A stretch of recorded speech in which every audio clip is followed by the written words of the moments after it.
ಸರ್ಕಾರದ ಭರವಸೆ ಈಡೇರಲಿಲ್ಲ. ಸಾರಿಗೆ ನೌಕರರ ಕಷ್ಟ ಮುಗಿತಾ ಇಲ್ಲ. ಬೇಡಿಕೆ ಈಡೇರಿಸುವಂತೆ ಮತ್ತೆ ಸಾರಿಗೆ ಸಿಬ್ಬಂದಿಯಿಂದ ಹೋರಾಟ.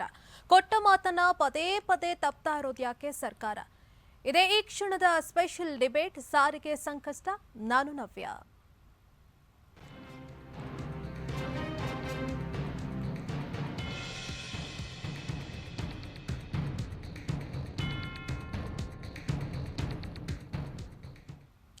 ವಿವಿಧ ಬೇಡಿಕೆಗಳನ್ನು ಈಡೇರಿಸುವಂತೆ ಆಗ್ರಹಿಸಿ ರಾಜ್ಯ ಸರ್ಕಾರದ ವಿರುದ್ಧ ಕೆಎಸ್ಆರ್ಟಿಸಿ, ಬಿಎಂಟಿಸಿ ಸೇರಿದಂತೆ ರಾಜ್ಯ ರಸ್ತೆ ಸಾರಿಗೆಯ 4 ನಿಗಮಗಳ ನೌಕರರು ಇವತ್ತಿನಿಂದ ಅನಿರ್ದಿಷ್ಟಾವಧಿ ಮುಷ್ಕರವನ್ನು ನಡೆಸ್ತಾ ಇದ್ದಾರೆ. ಇದರಿಂದಾಗಿ ರಾಜ್ಯದಾದ್ಯಂತ ಸರ್ಕಾರಿ ಬಸ್ಗಳು ರಸ್ತೆಗೆ ಇಳಿದಿಲ್ಲ.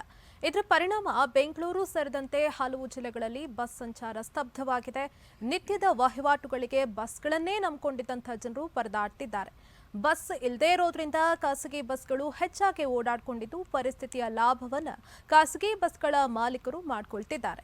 ಎಲ್ಲೆಡೆ ಪ್ರಯಾಣಿಕರಿಂದ ದುಪ್ಪಟ್ಟು ದರ ಕೇಳೋದು, ಕೆಲವೆಡೆ ಪ್ರಯಾಣಿಕರಿಂದ ಅನಗತ್ಯವಾಗಿ ದರವನ್ನು ಡಿಮ್ಯಾಂಡ್ ಮಾಡೋದು ಕಂಡುಬರ್ತಾ ಇದೆ. ಹಾಗಾಗಿ ಬಸ್ಗಳನ್ನೇ ನಂಬಿಕೊಂಡಿದ್ದಂತಹ ಜನ ಇದೀಗ ಪರದಾಡುವಂತಹ ಪರಿಸ್ಥಿತಿ ನಿರ್ಮಾಣವಾಗಿದೆ. ಕೆಲವೆಡೆ ಪ್ರಯಾಣಿಕರಿಂದ ದರ ಸುಲಿಗೆ ಮಾಡೋದು ಕೂಡ ಕಂಡುಬರ್ತಾ ಇದೆ. ರಾಜ್ಯದಲ್ಲಿ ಪ್ರತಿದಿನ ಸುಮಾರು 20,000 ಸಾರ್ವಜನಿಕ ಬಸ್ಗಳು ಓಡಾಟವನ್ನು ನಡೆಸ್ತಾ ಇದೆ. ಸುಮಾರು 1 ಕೋಟಿ ಪ್ರಯಾಣಿಕರು ಅದನ್ನೇ ಪ್ರಯಾಣಕ್ಕಾಗಿ ನೆಚ್ಚಿಕೊಂಡಿದ್ದಾರೆ. ಆದರೆ ಇವತ್ತು ಸಾರಿಗೆ ಬಸ್ಗಳು ಇಲ್ಲದೆ ಖಾಸಗಿ ಬಸ್ಗಳನ್ನು ಅನಿವಾರ್ಯವಾಗಿ ಅವಲಂಬಿಸಬೇಕಾಗಿದೆ. ಮತ್ತೊಂದು ಕಡೆ ತಮ್ಮ ಬೇಡಿಕೆಗಳು ಈಡೇರುವವರೆಗೂ ತಮ್ಮ ಮುಷ್ಕರವನ್ನು ಹಿಂಪಡೆಯಲ್ಲ ಅಂತಿದ್ದಾರೆ ಸಾರಿಗೆ ನೌಕರರು. ಹೀಗೆ ಸರ್ಕಾರ ಹಾಗೂ ಸಾರಿಗೆ ನೌಕರರ ಗುದ್ದಾಟದಿಂದ ಸಾಮಾನ್ಯ ಜನರು ಇದೀಗ ಪರದಾಡುವಂತಹ ಪರಿಸ್ಥಿತಿ ನಿರ್ಮಾಣ ಆಗಿದೆ.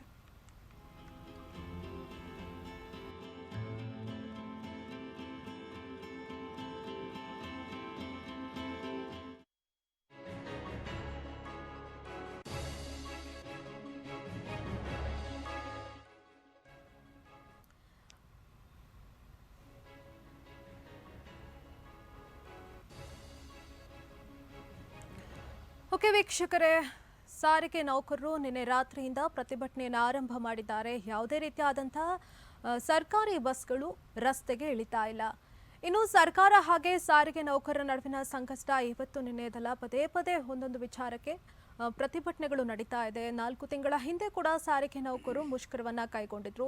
ತಮ್ಮ ಭರವಸೆಗಳನ್ನು ಈಡೇರಿಸಬೇಕು ಅಂತ ಸರ್ಕಾರಕ್ಕೆ ಒತ್ತಾಯಿಸಿದ್ರು. ಆದರೂ ಕೂಡ ಕೆಲವೊಂದಷ್ಟು ಭರವಸೆಗಳಾಗೇ ಉಳಿದಿದೆ ಅಂತ ಇದೀಗ 4 ತಿಂಗಳ ಬಳಿಕ ಇವತ್ತಿನಿಂದ ಮತ್ತೆ ಸರ್ಕಾರಿ ಸಾರಿಗೆ ನೌಕರರು ಏನಿದ್ದಾರೆ ರಸ್ತೆಗೆ ಇಳಿದಿದ್ದಾರೆ. ಅಂದ್ರೆ ಪ್ರತಿಭಟನೆಯ ಹಾದಿಯನ್ನು ಹಿಡಿದಿದ್ದಾರೆ. ಬಸ್ಗಳು ರಸ್ತೆಗೆ ಇಳಿತಾ ಇಲ್ಲ. ಹಾಗಾದ್ರೆ ಸಾರಿಗೆ ನೌಕರರ ಸಂಕಷ್ಟ ಏನು? ಯಾವ ರೀತಿ ತೊಂದರೆ ಆಗ್ತಾ ಇದೆ ಸರ್ಕಾರದಿಂದ? ಸರ್ಕಾರ ಯಾಕೆ ಅವರ ಭರವಸೆಗಳನ್ನ ಈಡೇರಿಸೋದಕ್ಕೆ ಹಿಂದೇಟನ್ನ ಹಾಕ್ತಾ ಇದೆ? ಈಗೆಲ್ಲ ವಿಚಾರಗಳಿಗೆ ಸಂಬಂಧಪಟ್ಟಂತೆ ಇವತ್ತು ಚರ್ಚೆಯನ್ನು ನಡೆಸೋದಕ್ಕೆ ನಮ್ಮ ಜೊತೆ ಇದ್ದಾರೆ ಕೆಎಸ್ಆರ್ಟಿಸಿ ಹಾಗೆ ಬಿಎಂಟಿಸಿ ಯುನೈಟೆಡ್ ಎಂಪ್ಲಾಯೀಸ್ ಯೂನಿಯನ್ನ ಪ್ರೆಸಿಡೆಂಟ್ ಆದಂಥ ಕೆಆರ್ ವಿಜಯ್ ಕುಮಾರ್ ಅವರು. ಬನ್ನಿ ಅವರನ್ನ ಕಾರ್ಯಕ್ರಮಕ್ಕೆ ವೆಲ್ಕಮ್ ಮಾಡೋಣ. ಸರ್, ಕಾರ್ಯಕ್ರಮಕ್ಕೆ ಸ್ವಾಗತ. ನಮಸ್ಕಾರ ಸರ್, ಆವಾಗಲೇ ಹೇಳಿದೆ, ಸಾರಿಗೆ ನೌಕರರು ಇರ್ಬೋದು, ಸಾರಿಗೆ ಇಲಾಖೆ ಇರ್ಬೋದು, ಹಾಗೆ ಸರ್ಕಾರದ ನಡುವಿನ ಸಂಘರ್ಷ ಇವತ್ತು ನಿನ್ನೆದಲ್ಲ, ಒಂದಲ್ಲ ಒಂದು ವಿಚಾರಕ್ಕೆ ಮುಷ್ಕರ ಪ್ರತಿಭಟನೆ ನಡೀತಾ ಇದೆ. ಯಾಕೆ ಸಾರಿಗೆ ನೌಕರರ ವಿಚಾರದಲ್ಲಿ ಪದೇ ಪದೇ ಈ ರೀತಿ ಆಗ್ತಾ ಇದೆ ಅಂತ? ಪದೇ ಪದೇ ಮುಷ್ಕರ ಆಗ್ತಿರೋದು ಅದು ಬೇರೆ ವಿಚಾರ.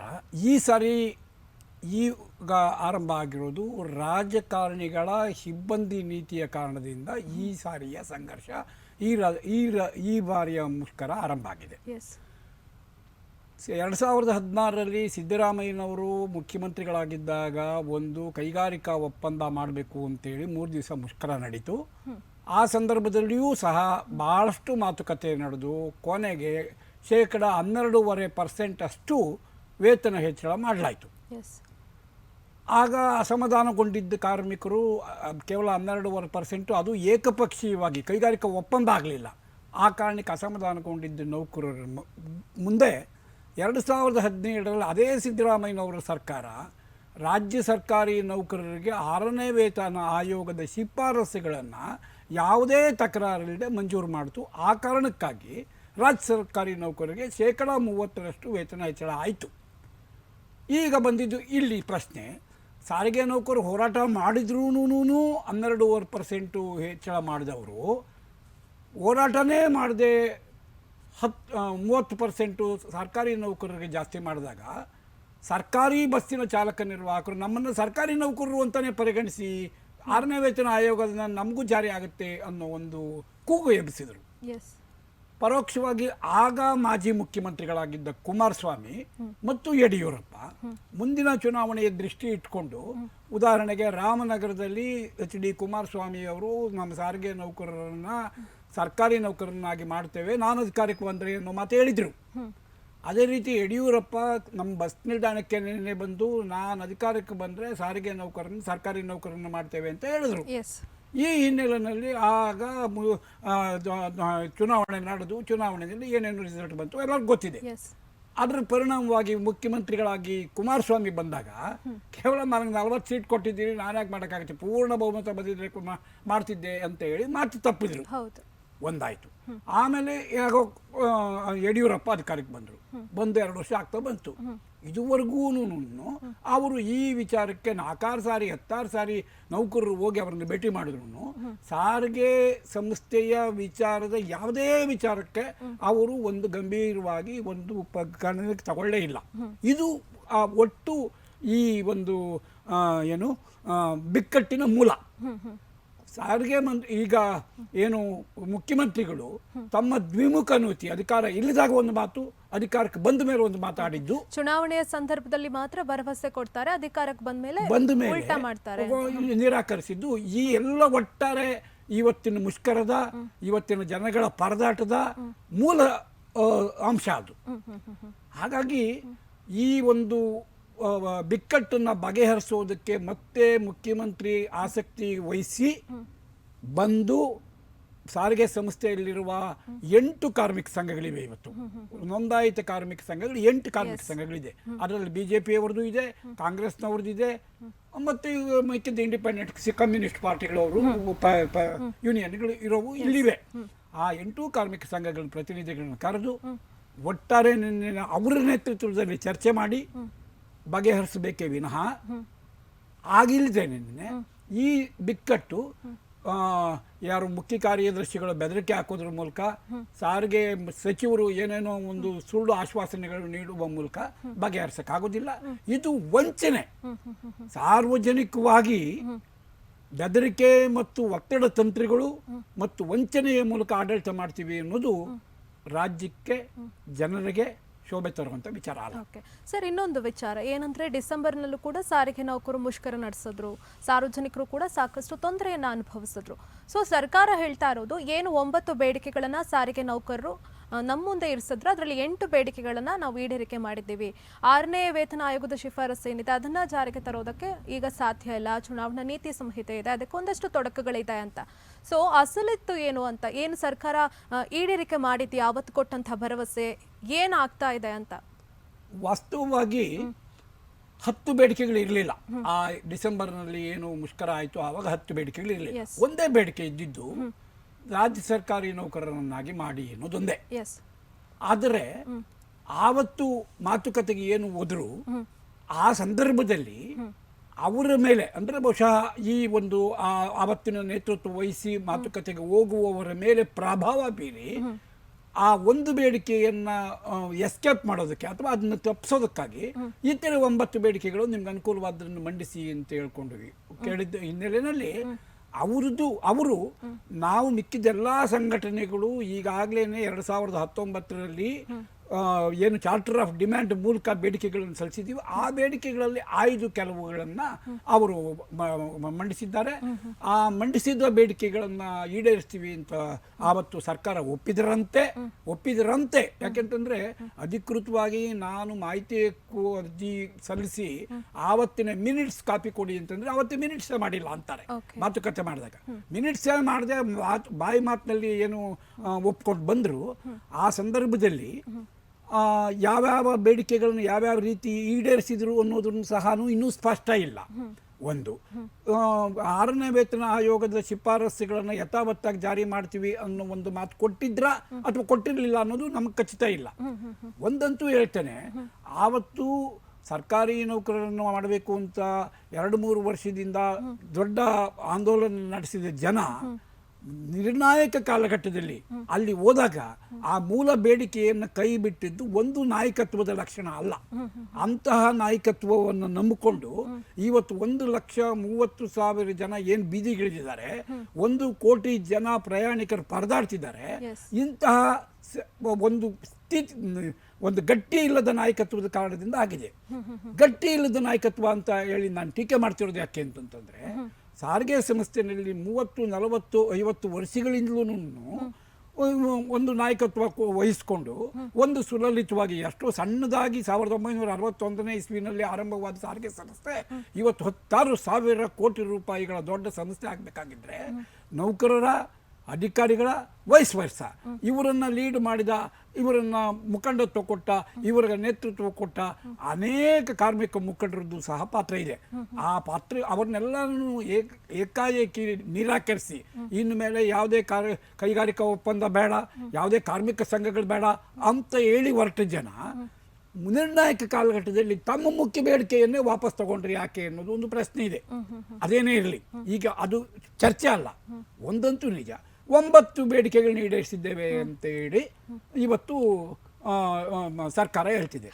ಆ 9 ಬೇಡಿಕೆಗಳನ್ನ ಯಾವುದೇ ಸಂಘಟನೆ ಜೊತೆಯಲ್ಲಿ ಕನಿಷ್ಠ ಪಕ್ಷ ಆ ಬೇಡಿಕೆಯನ್ನು ಮಂಡಿಸಿ ಒಪ್ಪಿಗೆ ತಗೊಂಡವರ ಹತ್ರ ಚರ್ಚೆ ಅದನ್ನಾದ್ರೂ ಮಾಡಿ ತೀರ್ಮಾನಕ್ಕೆ ಬಂದಿಲ್ಲ.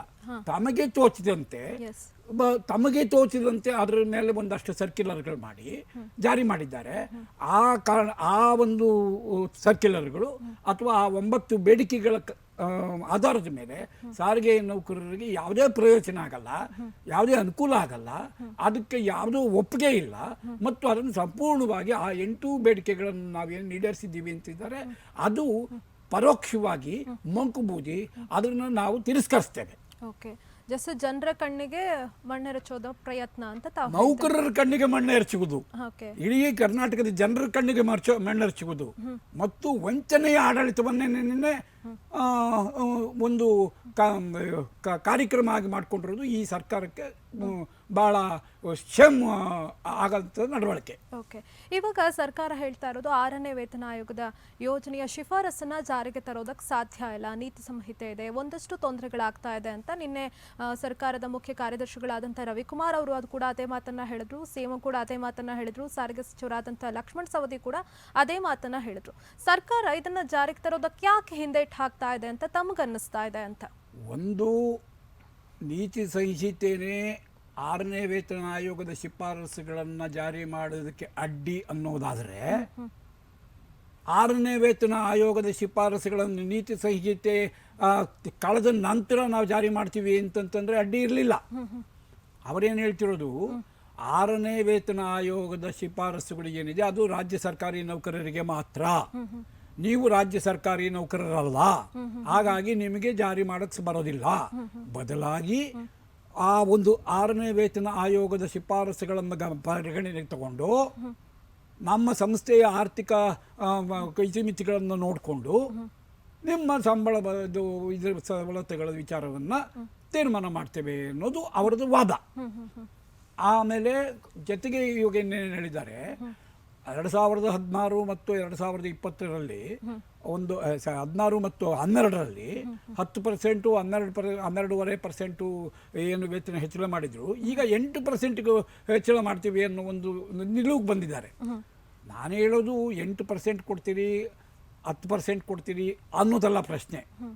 ಈ ಎಷ್ಟು ಕೊಡ್ತೀರಿ, ಆ ಸಂಸ್ಥೆಯ ಇತಿಮಿತಿ ಏನು, ಆರ್ಥಿಕ ಪರಿಸ್ಥಿತಿ ಏನು ಅನ್ನುವುದನ್ನು ಈ ಎಲ್ಲ ಕಾರ್ಮಿಕ ಸಂಘಗಳ ಜೊತೆಯಲ್ಲಿ ಸಾಮೂಹಿಕವಾಗಿ ಒಟ್ಟಿಗೆ ಕೂತು ಚರ್ಚೆ ಮಾಡಿ ಇದು ಏನು ಈಗ ಜೀವನ ನಿರ್ವಹಣಾ ವೆಚ್ಚ ಎಷ್ಟು ಯಾವ ಪರಿಸ್ಥಿತಿಯಲ್ಲಿದೆ ಮತ್ತು ಸಾರಿಗೆ ಸಂಸ್ಥೆ ಬೇರ್ ಮಾಡುವ ಕೆಪಾಸಿಟಿ ಎಷ್ಟಿದೆ ಮತ್ತು ಈಗ ಏನು ಸಾರಿಗೆ ಸಂಸ್ಥೆಗೆ ಆದಾಯ ಇರುವುದು ಪ್ಯಾಸೆಂಜರ್ದು ಫೇರು ಮೂಲಕ. ಆ ಪ್ಯಾಸೆಂಜರ್ ಫೇರು ಜಾಸ್ತಿ ಆಗೋದಕ್ಕೆ ಏನು ಮಾಡಬೇಕು ಈ ಬಗ್ಗೆ ಸಮಗ್ರವಾಗಿ ಚರ್ಚೆ ಮಾಡಿ ತೀರ್ಮಾನ ಮಾಡಿದ್ರೆ ಸಮಸ್ಯೆ ಬಗೆಹರಿಯುತ್ತೆ. ಅದು ಬಿಟ್ಟು ಕೇವಲ ನಮ್ಮ ಆರ್ಥಿಕ ಪರಿಸ್ಥಿತಿ ಸರಿ ಇಲ್ಲ ಅಂತಂದರೆ, ಆರ್ಥಿಕ ಪರಿಸ್ಥಿತಿ ಯಾಕೆ ಸರಿ ಇಲ್ಲ ಅನ್ನೋದಾದರೆ ಇವತ್ತು ಓವರ್ ಹೆಡ್ ಕಾಸ್ಟ್ ಜಾಸ್ತಿ ಆಗಿದೆ. ಸಂಸ್ಥೆನಲ್ಲಿ ಒಬ್ಬ MD ಇರೋ ಬದಲು 4 MD, ಒಬ್ಬ ಚೇರ್ಮನ್ ಇರೋ ಬದಲು 4 ಚೇರ್ಮನ್ನು, ಸರ್ಕಾರದಿಂದ ಸುಮಾರು ಒಂದೊಂದು ಕಾರ್ಪೊರೇಷನ್ಗೆ 4, 5, 6, 8, 10 ಜನ ಡೈರೆಕ್ಟರ್ಗಳಂತ ನೇಮಕ ಮಾಡಿದ್ದಾರೆ. ತಾವು ಹೇಳ್ತಾ ಇರೋದು ಅನಗತ್ಯ ಹುದ್ದೆಗಳನ್ನ ಸೃಷ್ಟಿ ಮಾಡ್ತಾ ಇದ್ದಾರೆ ಅಂತ. ಹೌದು, 4 ಪಟ್ಟು ಹುದ್ದೆಗಳನ್ನು, ದೊಡ್ಡ ಅಧಿಕಾರಿ ಹುದ್ದೆಗಳನ್ನು ಜಾಸ್ತಿ ಮಾಡಿದ್ದಾರೆ. ಆಡಳಿತ ವೆಚ್ಚ ದುಪ್ಪಟ್ಟು ಮಾಡೋದು 4 ಪಟ್ಟು ಜಾಸ್ತಿ ಮಾಡ್ಕೊಂಡಿದ್ದಾರೆ. ಸಂಸ್ಥೆಯಲ್ಲಿ ಅನಗತ್ಯ ವೆಚ್ಚ, ದುಂದು ವೆಚ್ಚ, ಇಂಥ ವ್ಯರ್ಥ ವೆಚ್ಚಗಳು ಬಹಳ ಜಾಸ್ತಿ ಆಗಿ ಇವತ್ತು ನಿಜ ಹೇಳ್ಬೇಕಂತಂದ್ರೆ ಅವರು ಇಂಥದಕ್ಕೆ ಪ್ರಾಮಿನೆನ್ಸ್ ಕೊಟ್ಕೊಂಡು ಬೇರೆ ಬೇರೆ ಯೋಜನೆಗಳು ಆಗಿಂದಾಗೆ ತಂದು ಆ ಯೋಜನೆಗಳ ಮೂಲಕ ಹಣ ವ್ಯರ್ಥ ಮಾಡಿ ಆ ಸಂಸ್ಥೆಯನ್ನು ಈ ಪರಿಸ್ಥಿತಿ ತಂದಿದ್ದಾರೆ. ಇದಕ್ಕೆ ಪರಿಹಾರ ಅನ್ನೋದಾದರೆ ಕಾರ್ಮಿಕ ಸಂಘಗಳ ಪ್ರತಿನಿಧಿಗಳನ್ನ ಸಂಸ್ಥೆಯಲ್ಲಿ ದುಡಿದಿರುವಂತಹ ಹಿರಿಯ ಅಧಿಕಾರಿಗಳಿದ್ದಾರೆ, ವರಿಷ್ಠ ಅಧಿಕಾರಿಗಳು, HODs, ಅವರನ್ನ ಮತ್ತು ಪ್ರಯಾಣಿಕರ ಪ್ರತಿನಿಧಿಗಳನ್ನ ಇರುವಂತಹ ಒಂದು ಸಮಿತಿ ಮಾಡಬೇಕು. ಆ ಸಮಿತಿಗೆ ಸರ್ಕಾರದ ಕಡೆಯಿಂದ ಒಬ್ಬರು ಚೇರ್ಮನ್ ಅಂತ ಬೇಕಾದ್ರೆ ಬರಲಿ, ಅದರ ನೇತೃತ್ವದಲ್ಲಿ ಆಡಳಿತ ಮಾಡಲಿ. ಕೇವಲ 1 ವರ್ಷದಲ್ಲಿ ಇದನ್ನು ಸುಸ್ಥಿತಿಗೆ ತರಬಹುದು. ಓಕೆ, ನೀವು ಹೇಳ್ತಾ ಇರೋದು ಈಗ ಇಲಾಖೆಗಳಲ್ಲಿ ಅನುಭವಿಗಳ ಕೊರತೆ ಇದೆ ಅಂತ. ಅಂದ್ರೆ ಯಾರಿಗೆ ಸಂಬಂಧ ಇಲ್ಲ ಅವರಿಗೆ ಒಂದು ಜವಾಬ್ದಾರಿಯನ್ನ ಕೊಡ್ಲಾಗ್ತಾ ಇದೆ, ಯಾರಿಗೆ ಅನುಭವ ಇದೆ ಅವರಿಗೆ ತಕ್ಕದಾದಂಥ ಹುದ್ದೆ ಸಿಗ್ತಾ ಇಲ್ಲ, ಅಂಥವರ ಸಲಹೆಯನ್ನ ಪಡ್ಕೊಳ್ತಾ ಇಲ್ಲ ಅಂತ. ಆಗಲ್ಲ, ಅದನ್ನು ಸ್ಪಷ್ಟವಾಗಿ ಈಗ ಹೇಳ್ಬೋದು. ಯಾವುದೇ IAS IPS ಇವರಿಗೆ ಯಾವುದೇ ಕಾಲೇಜು ಶಾಲೆಗಳಲ್ಲಿ ಬಸ್ಸನ್ನು ಹೇಗೆ ನಡೆಸಬೇಕು, ಆ ಬಸ್ಸಿನ ಎನ್ಕ್ಯಾಶ್ ಹೇಗೆ ಮಾಡಬೇಕು ಅನ್ನುವುದ್ರ ಬಗ್ಗೆ ಏನು ಸ್ಕೂಲ್ ಟ್ರೈನಿಂಗ್ ಕೊಡೋದಿಲ್ಲ. ಅಕಸ್ಮಾತ್ ಬೇರೆ ಬೇರೆ ಇಲಾಖೆಗಳಲ್ಲಿದ್ದವರು ಇಲ್ಲಿ ಬರ್ತಾರೆ, ಅವರಿಗೆ ಆ ಇಲಾಖೆಗಳು ಹೇಗೋ ಈ ಇಲಾಖೆನೂ ಅಷ್ಟೇ, ಅದಕ್ಕಿಂತ ಅದ್ರದ್ದು ಹೆಚ್ಚೇನೂ ಇಲ್ಲ. ಆ ಕಾರಣಕ್ಕೆ ಅವರಿಗೆ ಈ ಟ್ರಾನ್ಸ್ಪೋರ್ಟನ್ನು ಹೇಗೆ ನಡೆಸಬೇಕು ಅನ್ನೋದು ನಾಲೆಡ್ಜಿನ ಕೊರತೆ ಇರುತ್ತೆ. ಅವರು ಇಲ್ಲಿ ಅಕಸ್ಮಾತ್ ಇಲ್ಲಿಗೆ ನೇಮಕ ಆದ ತಕ್ಷಣನೇ ಕೆಲವು ಅಲ್ಲಿ ಒಂದು ಗುಂಪು ಇರುತ್ತೆ, ಅದು ಹಿರಿಯ ಅಧಿಕಾರಿಗಳು ಇರ್ಬೋದು, ಅಥವಾ ಆ ವಿಷಯಕ್ಕೆ ಸಂಬಂಧಪಟ್ಟ ಗುಮಾಸ್ತರುಗಳಿರ್ಬೋದು, ಅವರ PS ಇರ್ಬೋದು, ಇಂಥವರೆಲ್ಲ ಪರ್ಮನೆಂಟಾಗಿ ಅಲ್ಲಿರ್ತಾರೆ. ಅವರು ಹೇಗೆ ಗೈಡ್ ಮಾಡ್ತಾರೋ, ಹೇಗೆ ಟ್ಯೂಷನ್ ಕೊಡ್ತಾರೋ ಆ ರೀತಿ ಇವ್ರು ನಡ್ಕೊಂಡು ಹೋಗ್ತಾರೆ. ಅವರಿಗೆ ಟ್ರಾನ್ಸ್ಪೋರ್ಟ್ ನಿರ್ವಹಣೆಯ ABCD ಗೊತ್ತಿಲ್ಲದೆ ಇರೋದೇ ಈಗಿನ ಎಲ್ಲ ದುರಂತಕ್ಕೆ ಕಾರಣ. ಓಕೆ, ನೀವು ಹೇಳಿದ್ರಿ ಅನಗತ್ಯ ಖರ್ಚುಗಳು ಇಲಾಖೆಯಲ್ಲಿ ಜಾಸ್ತಿ ಆಗ್ತಾ ಇದೆ ಅಂತ. ಇದಕ್ಕೆ ಲಕ್ಷ್ಮಣ್ ಸವದಿ ಅವರೊಂದು ಹೇಳಿಕೆಯನ್ನು ಕೊಟ್ಟರು. ಏನಂತಂದ್ರೆ ಲಾಕ್ಡೌನ್ಗಿಂತ ಮುಂಚೆ, ಕೊರೋನಾ ಬರೋದಕ್ಕಿಂತ ಮುಂಚೆ ಸಾರಿಗೆಯಲ್ಲಿ 1 ಕೋಟಿ ಪ್ರಯಾಣಿಕರು ಪ್ರಯಾಣವನ್ನು ಮಾಡ್ತಾ ಇದ್ರು ಸರ್ಕಾರಿ ಬಸ್ಗಳಲ್ಲಿ. ಈಗ ಅದು 60 ಲಕ್ಷಕ್ಕೆ ಇಳಿಕೆ ಆಗಿದೆ. ಇಂಥ ಸಂದರ್ಭದಲ್ಲಿ ನೀವು ಪ್ರತಿಭಟನೆಯ ಹಾದಿ ಹಿಡಿದ್ರೆ, ಮುಷ್ಕರದ ಹಾದಿ ಹಿಡಿದ್ರೆ ನಾವು ಹೆಂಗೆ ಮತ್ತೆ ನಿಮಗೆ ಸಂಬಳ ಕೊಡೋದು, ನಾವು ಹೆಂಗೆ ನಿಮ್ಮ ಸಮಸ್ಯೆಗಳನ್ನು ಪರಿಹರಿಸೋದು ಅಂತ ಇಲ್ಲಿ ಒಂದು ಪ್ರಶ್ನೆ ಇದೆ. 1 ಕೋಟಿ ಜನ ಆಗ ಪ್ರಯಾಣ ಮಾಡ್ತಾ ಇದ್ರು, ಈಗ ಕಡಿಮೆ ಆಗಿದ್ರೆ ಅದಕ್ಕೆ ಬೇರೆ ಬೇರೆ ಕಾರಣಗಳನ್ನು ನೀವು ಕೊಡೋದು ಬೇಡ. ನಾನು ಹೇಳ್ತೇನೆ, ನಮ್ಮ ಒಟ್ಟು ಫ್ಲೀಟ್ ಕೆಪಾಸಿಟಿ ಸುಮಾರು 27-28 ಸಾವಿರ ಬಸ್ಸುಗಳು ನಮ್ದೇನಿದೆ ಇಡೀ ರಾಜ್ಯದಲ್ಲಿ. ಆ ರಾಜ್ಯದ 27-28 ಸಾವಿರ ಬಸ್ಸುಗಳಲ್ಲಿ ಟೋಟಲ್ ಕ್ಯಾರಿಯಿಂಗ್ ಕೆಪಾಸಿಟಿ ಎಷ್ಟಿದೆ ಅಷ್ಟನ್ನ ನೀವು ಅಚೀವ್ ಮಾಡಿಲ್ಲ. ಎಷ್ಟು ಮಾಡಿದ್ದೀರಿ ಅಂದರೆ ಸುಮಾರು ಒಟ್ಟಾರೆ ಕ್ಯಾರಿಯಿಂಗ್ ಕೆಪಾಸಿಟಿಯ ಸುಮಾರು 60-65% ಮಾತ್ರನೇ ಇವತ್ತು ಕ್ಯಾರಿ ಮಾಡ್ತಿರೋದು. ಇನ್ನು ಸುಮಾರು 35-40% ಅಷ್ಟು ಎಂಟಿ ವೆಹಿಕಲ್ಸ್ ನಮ್ದು ಓಡಾಡ್ತಾ ಇದೆ. ಒಂದು ವೇಳೆ ಈ ಅಡ್ಮಿನಿಸ್ಟ್ರೇಟಿವ್ ಎಫರ್ಟ್ಸ್ನಿಂದ ಆ ಒಂದು ಕ್ಯಾರಿಯಿಂಗ್ ಕೆಪಾಸಿಟಿ 60-65 ಇರೋದು 75, 80, 85, 90% ಬಂದರೆ ಆಟೋಮೆಟಿಕ್ ಆಗಿ ಇದ್ರದ್ದು ಆದಾಯ ದುಪ್ಪಟ್ಟು ಆಗ್ತದೆ, 3 ಪಟ್ಟು ಆಗ್ತದೆ. ಇವತ್ತು ಖಾಸಗಿ ಬಸ್ಗಳಲ್ಲಿ ಅಂದರೆ ಉದಾಹರಣೆಗೆ VRL, SRS ಇಂಥವರು 1 ಸೀಟು ಖಾಲಿ ಹೋಗೋಕ್ಕೆ ಅವರು ಬಿಡೋದಿಲ್ಲ. ಅಂಥದ್ದು ಇಲ್ಲಿ 10 ಸೀಟು 20 ಸೀಟುಗೆ ಬಸ್ಸು ಇಲ್ಲಿಂದ ಬೇಕಾಗಿದ್ರೆ ರಾಮದುರ್ಗವರೆಗೂ ಬೆಳಗಾವಿವರೆಗೂ ಹೋಗ್ತಾ ಇರುತ್ತೆ ಇಡೀ ರಾತ್ರಿ ಎಲ್ಲ. ಖಾಲಿ ಓಡಿಸಿದ ಸಂದರ್ಭದಲ್ಲಿ ಮತ್ತೆ ಆದಾಯ ಬರಬೇಕು ಅಂತಂದ್ರೆ ಎಲ್ಲಿಂದ? ಹಾಗಾದ್ರೆ ಆ ಪ್ರಯಾಣಿಕರು ನಮ್ಮ ಬಸ್ಸಿಗೆ ಹೆಚ್ಚಿಗೆ ಬರೋದಕ್ಕೆ ಯಾವ್ಯಾವ ಸ್ಟ್ರಾಟಜಿ ಮಾಡಿದ್ದೀವಿ ಅದ್ರದ್ದು ಮಾಡಿ ಅಂತ ಹೇಳಿ ಎಷ್ಟು ಸಾರಿ ನಾವು ಬೇರೆ ಬೇರೆ ರೀತಿಯಲ್ಲಿ ಸಲಹೆಗಳು ಕೊಟ್ಟರು, ಯಾಕೆ ಗಮನಕ್ಕೆ ತಗೊಂಡಿಲ್ಲ? ಇದು ಈ ಈಗೋ ಅವ್ರು ಯಾರ್ದ್ರೂ ಕೇಳಿ ತಿಳ್ಕೊಂಡು ಮಾಡುವ ಒಂದು ಮನಸ್ಥಿತಿ ಇಲ್ಲದೆ ಇರೋದ್ರಿಂದ ಒಟ್ಟಾರೆ ಸಾರಿಗೆ ಸಂಸ್ಥೆಯ ನೌಕರರ ಮತ್ತು ಪ್ರಯಾಣಿಕರ ದುರಂತಕ್ಕೆ ಕಾರಣ. ಈ ಬಗ್ಗೆ ಮಾತಾಡೋಣ ಸರ್. ಇನ್ನು ಸಾರಿಗೆ ನೌಕರರ ಮುಷ್ಕರದಿಂದಾಗಿ ರಾಜ್ಯದಾದ್ಯಂತ ಸಾರ್ವಜನಿಕರು ಸಾಕಷ್ಟು ಪರದಾಟವನ್ನು ನಡೆಸ್ತಾ ಇದ್ದಾರೆ. ಹಾಗಾದ್ರೆ ಪ್ರಯಾಣಿಕರು ಏನ್ ಹೇಳ್ತಿದ್ದಾರೆ ಬನ್ನಿ ನೋಡ್ಕೊಂಡು ಬರೋಣ. ರಕ್ಷಣಾ ಏನು ಕೊಡಬೇಕಾದ ರಕ್ಷಣಾ ವ್ಯವಸ್ಥೆ ಮಾಡಿದ್ದೇವೆ, ಬಂದೋಬಸ್ತ್ ವ್ಯವಸ್ಥೆ ಮಾಡಲಾಗಿದೆ. ಮತ್ತು ಈಗ ಕೆಲವು ಪ್ರೈವೇಟ್ ಆಪರೇಟರ್ಸು ಮತ್ತು RTO ಕಡೆಯಿಂದ ಮತ್ತು KSRTC ಕಡೆಯಿಂದ ಪ್ರಯಾಣ ವ್ಯವಸ್ಥೆ ಏನು ಮಾಡಲಾಗಿದೆ. ಕೆಲವು ಪ್ರೈವೇಟ್ ಬಸ್ ಮುಖಾಂತರ ಪಬ್ಲಿಕ್ಗೆ ತೊಂದರೆ ಆಗಬಾರ್ದು ವ್ಯವಸ್ಥೆ ಮಾಡಲಾಗಿದೆ. ಅದಕ್ಕೆ ಸಂಬಂಧಪಟ್ಟಾಗಿ ಕೂಡ ನಾವು ಸೂಕ್ತವಾದ ಏನು ಬಂದೋಬಸ್ತ್ ವ್ಯವಸ್ಥೆ ಮಾಡಲಾಗಿದೆ, ಅದನ್ನು ಮಾಡಿದ್ದೇವೆ. ಇದು ಬಸ್ ಡಿಪೋ ಇರಲಿ, ಬಸ್ ಸ್ಟ್ಯಾಂಡ್ ಇರಲಿ, ಅದರ ಜೊತೆಗೆ ಬೇರೆ ಈ ರೂಟ್ ಯಾವ ರೂಟ್ ಬಸ್ಗಳು ಆ ರೂಟಲ್ಲಿ ಎನ್ ರೂಟ್ ಕೂಡ ಬಂದೋಬಸ್ತ್ ಮಾಡಿದ್ದೀವಿ. ಇದು ಇಲ್ಲದೆ ಧಾರವಾಡಲ್ಲಿ ಕೂಡ ನಮ್ಮ CBT ಏರಿಯಾ ಧಾರವಾಡ ಇರಲಿ, ಹೊರಗಡೆ ಹೋಗೋ ರೂಟಲ್ಲಿ ಅಲ್ಲಿ ಕೂಡ ಎಲ್ಲ ಪೆಟ್ರೋಲಿಂಗ್ ವ್ಯವಸ್ಥೆ ಮತ್ತು ಬಂದೋಬಸ್ತ್ ವ್ಯವಸ್ಥೆ ಮಾಡಲಾಗಿದೆ. ಸೂಕ್ತವಾದ ರಕ್ಷಣಾ ಏನು ಕೊಡಬೇಕಾದ ರಕ್ಷಣಾ ವ್ಯವಸ್ಥೆ ಮಾಡಿದ್ದೀವಿ.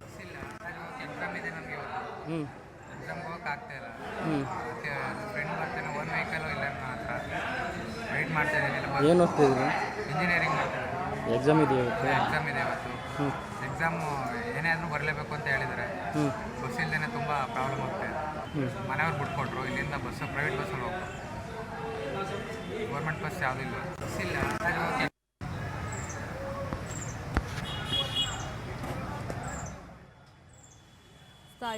ನಡೆಸ್ತಾ ಇದ್ದಾರೆ ಅಂತ ಸಾಕಷ್ಟು ಜನ ಏನೋ ತುರ್ತು ಕಾರ್ಯಕ್ಕೆ ಹೋಗ್ತಾ ಇರ್ತಾರೆ. ಎಕ್ಸಾಮ್ ಇದೆ ವಿದ್ಯಾರ್ಥಿಗಳು. ಅವ್ರು ಹೇಳಿದ್ರು, ಒಬ್ಬ ಹುಡುಗ ನಾನು ಇಂಜಿನಿಯರಿಂಗ್ ಸ್ಟೂಡೆಂಟು, ಏನೇ ಆದರೂ ಕೂಡ ಎಕ್ಸಾಮ್ಗೆ ಬರಬೇಕು ಅಂತ ಹೇಳಿದ್ದಾರೆ ಅಂತ.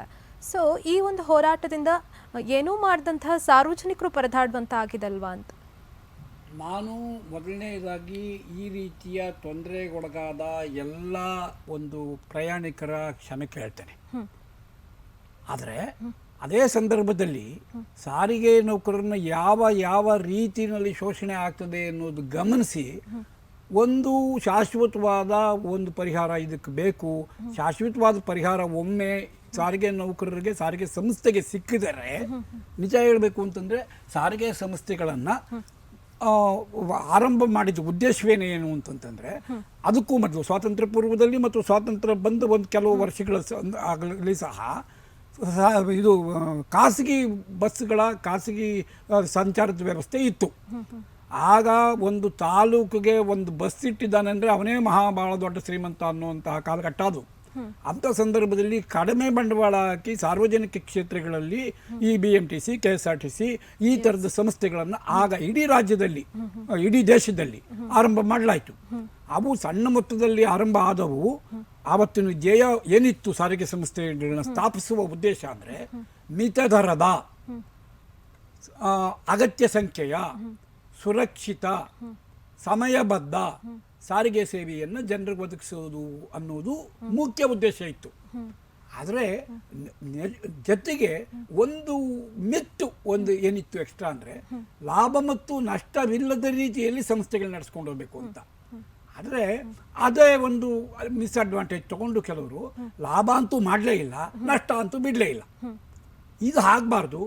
ಲಾಭಕ್ಕಾಗಿ ಸೇವೆ, ಸೇವೆಗಾಗಿ ಲಾಭ ಅನ್ನೋ ರೀತಿಯಲ್ಲಿ ಸಾರ್ವಜನಿಕ ಸಂಸ್ಥೆಗಳು ನಡ್ಕೊಂಡು ಹೋದರೆ ಈ ದೇಶದ ಸಾರ್ವಜನಿಕ ಸಂಸ್ಥೆಗಳಿಗೆ ಮತ್ತು ಸರ್ಕಾರಗಳಿಗೆ ಭವಿಷ್ಯ ಇದೆ. ಓಕೆ, ಮಾತಾಡೋಣ ಸರ್ ಈ ಬಗ್ಗೆ. ಇನ್ನು ಈ ಬಗ್ಗೆ ಇನ್ನಷ್ಟು ಅಪ್ಡೇಟ್ಸ್ ಅನ್ನ ನೀಡೋದಕ್ಕೆ ನಮ್ಮ ಜೊತೆ ನಮ್ಮ ಪ್ರತಿನಿಧಿ ಮಲ್ಲೇಶ್ ಅವರು ದೂರವಾಣಿ ಸಂಪರ್ಕದಲ್ಲಿದ್ದಾರೆ. ಮಲ್ಲೇಶ್, ಸದ್ಯ ತಾವೆಲ್ಲಿದ್ದೀರಾ? ಅಲ್ಲಿ ಸಿಚುವೇಶನ್ ಯಾವ ರೀತಿ ಇದೆ?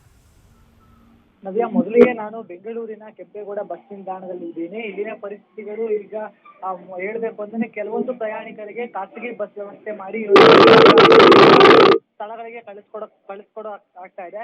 ಇನ್ನೊಂದು ಕಡೆ ಆದ್ರೆ BMTC ಅಧಿಕಾರಿಗಳಾಗಿರ್ಬೋದು ಮತ್ತು KSRTC MD-ಗಳಾಗಿರ್ಬೋದು ಅವರೆಲ್ಲರೂ ಕೂಡ ಕೆಂಪೇಗೌಡ ಬಸ್ ನಿಲ್ದಾಣಕ್ಕೆ ಭೇಟಿ ಕೊಟ್ಟು ಇಲ್ಲಿನ ಸುರಕ್ಷಿತ ಕ್ರಮಗಳು ಹೇಗಿದೆ ಮತ್ತು ಇಲ್ಲಿ ಯಾವ ತರ ವ್ಯವಸ್ಥೆ ಆಗಿದೆ ಅನ್ನೋದನ್ನ ಪರಿಶೀಲನೆ ಮಾಡ್ತಾ ಇದ್ದಾರೆ.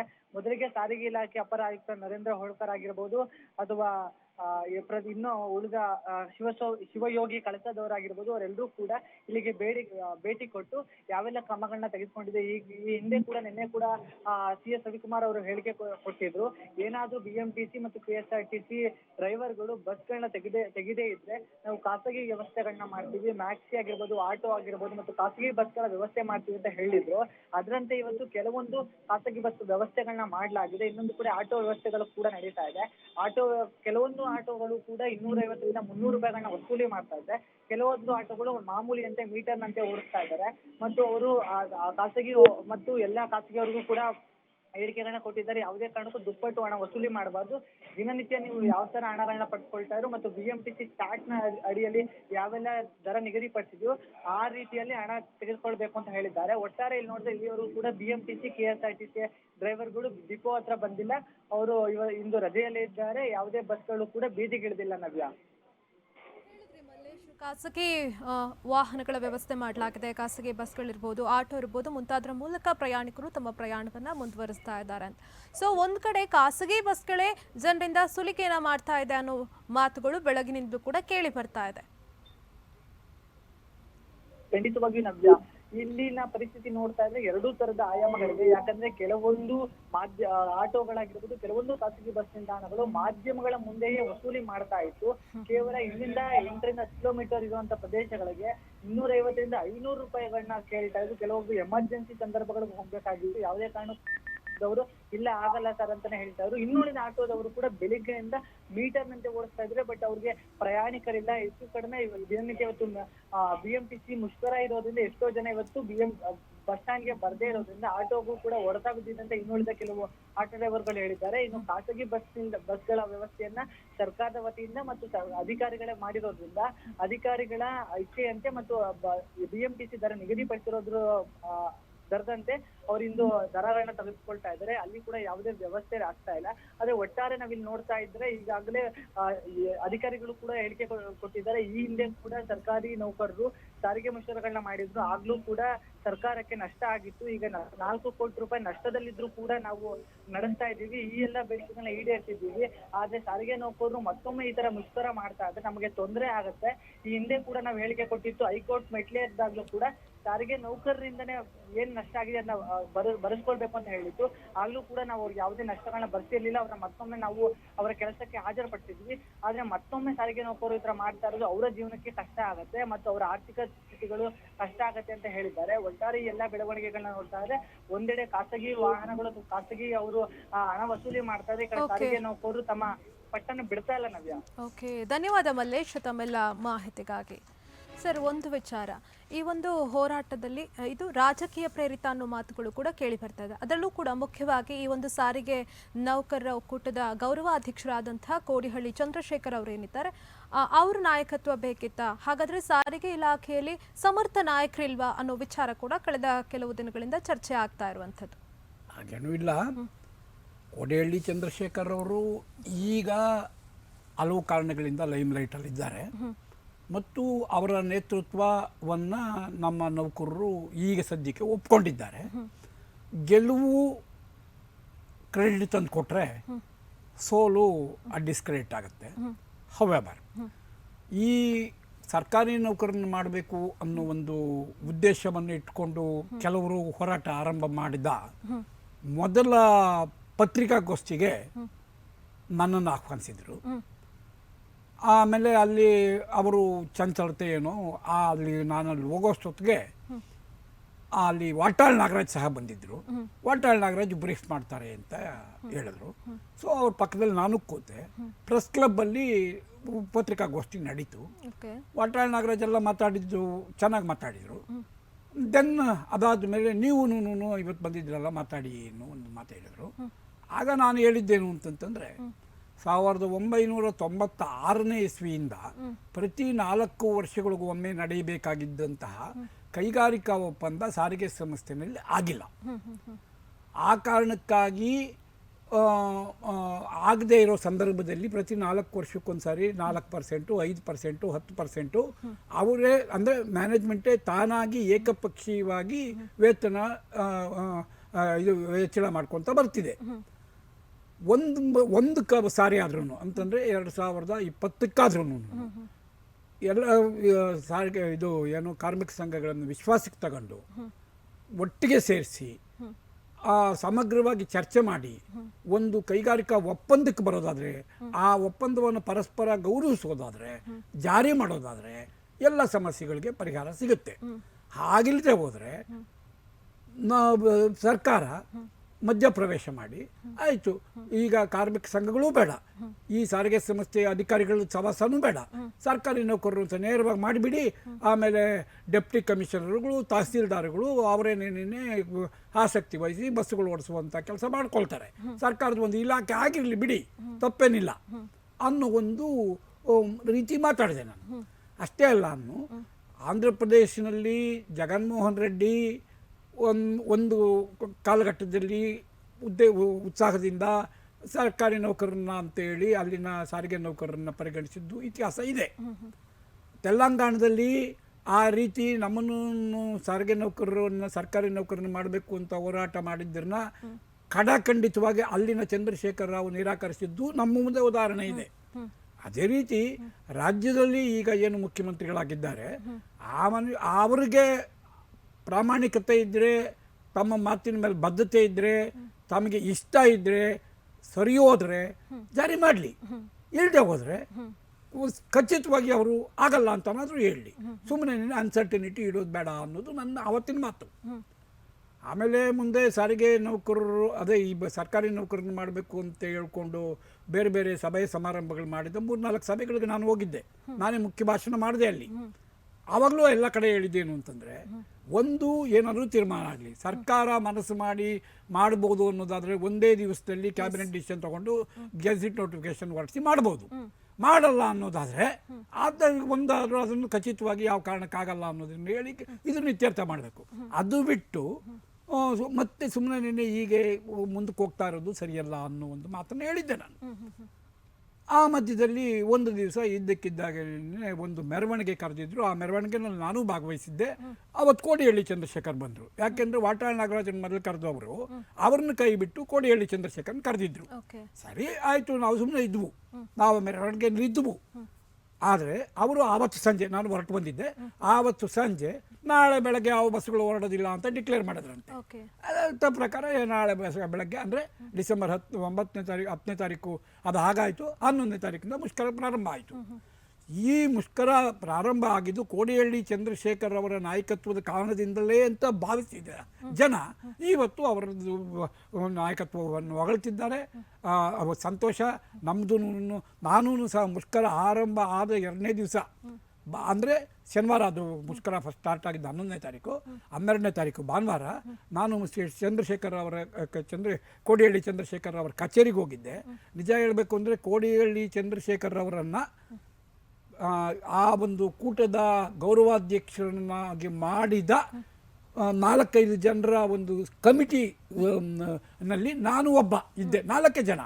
ಅದರಲ್ಲಿ ಕೋಡಿಹಳ್ಳಿ ಚಂದ್ರಶೇಖರ್ ಅವರನ್ನ ಸರ್ಕಾರ ಯಾರು ಅವರು ಸಾರಿಗೆ ನೌಕರರ ವಿಚಾರಕ್ಕೆ ಬರೋಕ್ಕೆ ಅಂತ ಹೇಳ್ತಾ ಇದೆಯಲ್ಲ, ಅದಕ್ಕಾಗಿ ಅವ್ರನ್ನ ಗೌರವಾಧ್ಯಕ್ಷರು ಅಂತ ಡಿಕ್ಲೇರ್ ಮಾಡೋಣ ಅಂತ ಸಭೆನಲ್ಲಿ ನಾನಿದ್ದೆ. ಮತ್ತು ಆವತ್ತು ಅಲ್ಲಿ ಮಾತಾಡುವಾಗ ನಾನು ಮೊದಲಿಂದ ಈ ಹೋರಾಟದ ಜೊತೆಯಲ್ಲಿದ್ದೇನೆ, ಆದರೆ ಟಚ್ ಮೀ ನಾಟ್ ಅನ್ನೋ ರೀತಿ. ಯಾಕೆಂದರೆ ನಮ್ಮ ಧ್ಯೇಯ ಸಾರಿಗೆ ಸಂಸ್ಥೆಯಲ್ಲಿ ಪರಸ್ಪರ ಒಪ್ಪುವ, ಗೌರವಿಸುವ, ಎಲ್ಲ ಯೂನಿಯನ್ಗಳನ್ನು, ಎಲ್ಲ ಅಧಿಕಾರಿಗಳನ್ನು ಒಳಗೊಂಡ ಸಂಸ್ಥೆಯ ಹಿತ ಮತ್ತು ಪ್ರಯಾಣಿಕರ ಹಿತವನ್ನು ಗಮನದಲ್ಲಿಟ್ಟುಕೊಂಡು ಆಗುವಂತಹ ಕೈಗಾರಿಕಾ ಒಪ್ಪಂದವೇ ಎಲ್ಲಕ್ಕೂ ಉತ್ತರ. ಅದು ಅಲ್ಲದೆ ಈ ಎಲ್ಲರೂ ಆಗೋದಿಲ್ಲ. ಅಟ್ ಎನಿ ಕಾಸ್ಟ್ ಇವಾಗ ನೀವೇನು ಹೋರಾಟ ಮಾಡ್ತಿದ್ದೀರಿ, ಈ ಹೋರಾಟ ಯಶಸ್ವಿ ಆಗಲಿ ಅಂತ ಹೇಳಿ ಅದು ಆವತ್ತಿನಿಂದ ನಾನು ಇವತ್ತು ಇದ್ರವರೆಗೂ ಟಚ್ ಮೀ ನಾಟ್ ಅನ್ನೋ ರೀತಿ ಮಾಡಿದ್ದೀನಿ. ಈಗಲೂ ಮುಂದೆನೂ ಇರ್ತೀನಿ ಅಂತ ಹೇಳಿದ್ದೀನಿ. ಸರ್, ಇನ್ನು ಚಂದ್ರಶೇಖರ್ ಅವ್ರ ಮುಂದೆ ಮಾತಾಡೋಣ. ಇನ್ನು ಈ ಬಗ್ಗೆ ಮಾತನಾಡೋದಕ್ಕೆ ಮಾಜಿ ಸಚಿವರು ಹಾಗೆ ಸಾರಿಗೆ ಸಚಿವರಾಗಿದ್ದಂತಹ ರಾಮಲಿಂಗಾರೆಡ್ಡಿ ಅವರು ನಮ್ಮ ಜೊತೆ ದೂರವಾಣಿ ಸಂಪರ್ಕದಲ್ಲಿದ್ದಾರೆ. ಸರ್ ನಮಸ್ತೆ. ನಮಸ್ಕಾರ. ಸರ್, ಗಮನಿಸ್ತಾ ಇದ್ದೀರಾ, ಈ ಹಿಂದೆ ಕೂಡ ಸಾರಿಗೆ ನೌಕರರು ಪ್ರತಿಭಟನೆ ಮಾಡಿದ್ರು. ನಿನ್ನೆ ರಾತ್ರಿಯಿಂದ ಮತ್ತೆ ಮುಷ್ಕರವನ್ನ ಕೈಗೊಂಡಿದ್ದಾರೆ. ಸೊ ಸರ್ಕಾರದಿಂದ ಏನ್ ಲೋಪ ಆಗ್ತಾ ಇದೆ ಅಂತ ತಮ್ಗನ್ನಿಸುತ್ತೆ ಅಂತ? ಈಗ ಸಾರಿಗೆ ನೌಕರರು ಬೇಡಿಕೆಗಳನ್ನ ಆಗಾಗ ಅವ್ರಿಗೇನು ಆಗ್ಬೇಕು ಅದನ್ನ ಕೇಳೋದು ತಪ್ಪು ಅಂತ ನಾವು ಹೇಳಕ್ಕಾಗೋದಿಲ್ಲ. ಆದ್ರೆ ಆ ಕಾಲಕ್ಕೆ ಏನಾಗುತ್ತೆ, ಸಮಸ್ಯೆಗಳನ್ನ ಸ್ವಲ್ಪ ಪರಿಹಾರನೂ ನಾವು ಕೊಡ್ಬೇಕಾಗುತ್ತೆ. ಮತ್ತೆ ಸಾರ್ವಜನಿಕರು ಕೂಡ ಈ ಸ್ಟ್ರೈಕಲ್ ಆಗೋದ್ರಿಂದ ತೊಂದರೆ ಆಗುತ್ತೆ. ಆದ್ರಿಂದ ಶೀಘ್ರವಾಗಿ ನಮ್ಮ ಸಾರಿಗೆ ಮಂತ್ರಿಗಳು, ಮುಖ್ಯಮಂತ್ರಿಗಳು ಸಭೆ ಕರೆದು ಎಲ್ಲ ಅವ್ರಿಗೆ ಕೇಳಿರ್ತಕ್ಕಂಥ ಎಲ್ಲಾ ಬೇಡಿಕೆಗಳನ್ನು ಮಾಡಕ್ ಆಗೋದಿಲ್ಲ. ಆದ್ರೆ ಯಾವುದು ಆಗುತ್ತೋ ಅದನ್ನ ತಕ್ಷಣ ಅವ್ರಿಗೂ ನೌಕರರಿಗೂ ಕೂಡ ಸಮಾಧಾನ ಆಗುತ್ತೆ. ಆದ್ರಿಂದ ಬೇಗ ಸಾರ್ವಜನಿಕರ ದೃಷ್ಟಿಯಿಂದ ಸರ್ಕಾರ ಅವರನ್ನು ಬೇಗ ಕರೆದು ಒಂದು ಮಾತುಕತೆ ಮಾಡಿ ಪರಿಹಾರ ಕಂಡುಹಿಡಿಯೋದೇ ಸೂಕ್ತ ನಮ್ಮ. ಓಕೆ, ತಾವು ಕೂಡ ಹಿಂದೆ ಸಾರಿಗೆ ಸಚಿವರಾಗಿದ್ದವರು, ಸೊ ತಮಗೂ ಕೂಡ ಸಾಕಷ್ಟು ಅನುಭವ ಇದೆ. ಸೊ ಇವಾಗ ಇಲ್ಲಿ ನೌಕರರು ಒತ್ತಾಯಿಸ್ತಾ ಇರೋದು 6ನೇ ವೇತನ ಆಯೋಗದ ಶಿಫಾರಸು ಏನಿದೆ ಅದನ್ನ ಜಾರಿಗೆ ತರಬೇಕು ಅಂತ. ಜಾರಿ ಆಗುತ್ತಮ್ಮ, ಅದು ಎವರಿ 4 years ಆಗುತ್ತೆ. ಹಿಂದೆ ನಾವಿದ್ದಾಗಲೂ ಕೂಡ ಮಾಡಿದ್ವಿ. ಈಗ ಅವಧಿ ಬಂದಿದೆ ಅನ್ಸುತ್ತೆ. ಮತ್ತೆ ಎಲ್ಲದಕ್ಕೂ ಕೂಡ ಕೂತ್ ಮಾತಾಡ್ಬೇಕು, ಚರ್ಚೆ ಮಾಡ್ಬೇಕು. ಆಮೇಲೆ ಅವರು ಕೇಳಿದ್ದನ್ನ ಎಲ್ಲಾನು ಮಾಡಕ್ಕೂ ಬರೋದಿಲ್ಲ, ಕಷ್ಟ ಇರುತ್ತೆ. ಆದ್ರೆ ಯಾವ್ದನ್ನು ಅವ್ರಿಗೂ ಕೂಡ ನಡಿಬೇಕಲ್ಲ, ಅದಕ್ಕೆ ತಕ್ಕನಾಗೆ ಅವ್ರಿಗೆ ನಾವು ಸವಲತ್ತುಗಳು ಕೊಡ್ಬೇಕಾಗತ್ತೆ. ಓಕೆ, ಧನ್ಯವಾದ ಸರ್ ಎಕ್ಸ್‌ಪ್ರೆಸ್ ಟಿವಿ ಜೊತೆ ಮಾತನಾಡಿದ್ದಕ್ಕೆ. ಈಗಷ್ಟೇ ಮಾಜಿ ಸಚಿವರು, ಅವರು ಕೂಡ ಸಾರಿಗೆ ಸಚಿವರಾಗಿದ್ದವರು, ಮಾತಾಡಿದ್ರು ರಾಮಲಿಂಗಾರೆಡ್ಡಿ ಅವರು. ಸರ್ಕಾರ ಆದಷ್ಟು ಬೇಗ ನೌಕರರ ಜೊತೆ ಮಾತುಕತೆ ನಡೆಸಿ ಒಂದು ಸಮಸ್ಯೆಗೆ ಒಂದು ಪರಿಹಾರವನ್ನು ಕಂಡುಕೊಳ್ಬೇಕು. ಪ್ರತಿ 4 ವರ್ಷಕ್ಕೊಮ್ಮೆ 6ನೇ ವೇತನ ಆಯೋಗದ ಜಾರಿಗೆ ಸಂಬಂಧಪಟ್ಟಂತೆ ತೀರ್ಮಾನಗಳಾಗತ್ತೆ. ಈ ನಿಟ್ಟಿನಲ್ಲಿ ಸರ್ಕಾರ ಕೂಡ ಒಂದಷ್ಟು ಗಮನವನ್ನು ವಹಿಸಬೇಕು ಅನ್ನೋ ವಿಚಾರವನ್ನು ಕೂಡ ಹೇಳಿದ್ರು. ಸರ್, ಮಾತಾಡ್ತಾ ಇದ್ವಿ ಕೋಡಿಹಳ್ಳಿ ಚಂದ್ರಶೇಖರ್ ಅವರ ನಾಯಕತ್ವದ ಬಗ್ಗೆ. ನೀವು ಹೇಳಿದ್ರಿ ಏಕಾಏಕಿ ಅವರು ಈ ಒಂದು ಹೋರಾಟಕ್ಕೆ ಧುಮುಕಿದವರು. ಮೊದಲ ದಿನ ಒಂದು ಸಂಜೆ ನಡೆದಂತಹ ಒಂದು ಪ್ರತಿಭಟನಾ ಮೆರವಣಿಗೆಯಲ್ಲಿ ಭಾಗಿಯಾಗಿದ್ರು. ಬಳಿಕ ನಾಳೆಯಿಂದ ಬಸ್ಗಳು ರಸ್ತೆಗೆ ಇರಿಯಲ್ಲ ಅಂತ ಅವರು ಅವತ್ತೇ ಸಂಜೆ ಘೋಷಣೆ ಮಾಡಿದ್ರು. ಆ ಬಳಿಕ ಅವರನ್ನು ಗೌರವಾಧ್ಯಕ್ಷರಾಗಿ ನೇಮಕ ಮಾಡಲಾಯಿತು ಅಂತ.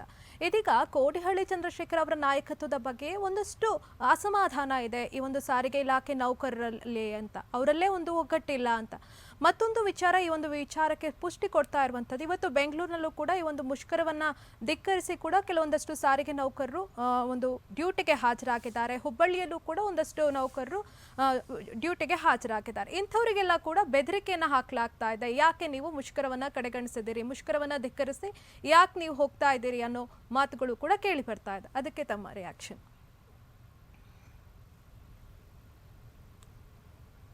ಸರ್, ಏನು ಹೇಳ್ತೀರಾ ಈ ಬಗ್ಗೆ? ಅಂದರೆ ಈಗಾಗಲೇ ಸಾರಿಗೆ ನೌಕರರು ಕೆಲವರು ಮುಷ್ಕರವನ್ನು ಧಿಕ್ಕರಿಸಿ ಕೂಡ ಇವತ್ತು ಒಂದು ಪ್ರತಿಭಟನೆಯನ್ನು ಧಿಕ್ಕರಿಸಿ ಇವತ್ತು ಅವರು ಡ್ಯೂಟಿಗೆ ಹಾಜರಾಗಿದ್ದಾರೆ, ಕರ್ತವ್ಯಕ್ಕೆ ಹಾಜರಾಗಿದ್ದಾರೆ. ಬೆಂಗಳೂರಿನಲ್ಲೂ ಕೂಡ ಕೆಲವೊಂದು ನೌಕರರಿಗೆ ಬೆದರಿಕೆ ಬಂದಿದೆ, ಯಾಕೆ ನೀವು ಇವತ್ತು ಡ್ಯೂಟಿಗೆ ಹಾಜರಾಗಿದ್ದೀರಿ, ಯಾಕೆ ಈ ಒಂದು ಮುಷ್ಕರಕ್ಕೆ ಬೆಂಬಲ ಕೊಡ್ತಾ ಇಲ್ಲ ಅಂತ. ಹಾಗಾಗಿ ಸಾರಿಗೆ ನೌಕರ ಏನೊಂದು ಒಕ್ಕೂಟ ಇದೆ, ಅದರಲ್ಲೇ ಯುನಿಟಿ ಇಲ್ಲ.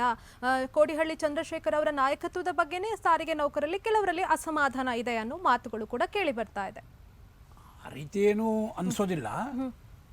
1,30,000 ಜನ ನೌಕರರು ಇರುವಂತಹ ಇದರಲ್ಲಿ ರಾಜ್ಯಾದ್ಯಂತ ಘಟಕಗಳು, ಡಿವಿಷನ್ಗಳು, ಬೇರೆ ಬೇರೆ 4 ಕಾರ್ಪೊರೇಷನ್ಗಳು ಇರುವಂತಹ ವಿಶಾಲವಾದ ಇದರಲ್ಲಿ ಅಭಿಪ್ರಾಯ ಭೇದಗಳು ಕೆಲವು ಇರಬಹುದು.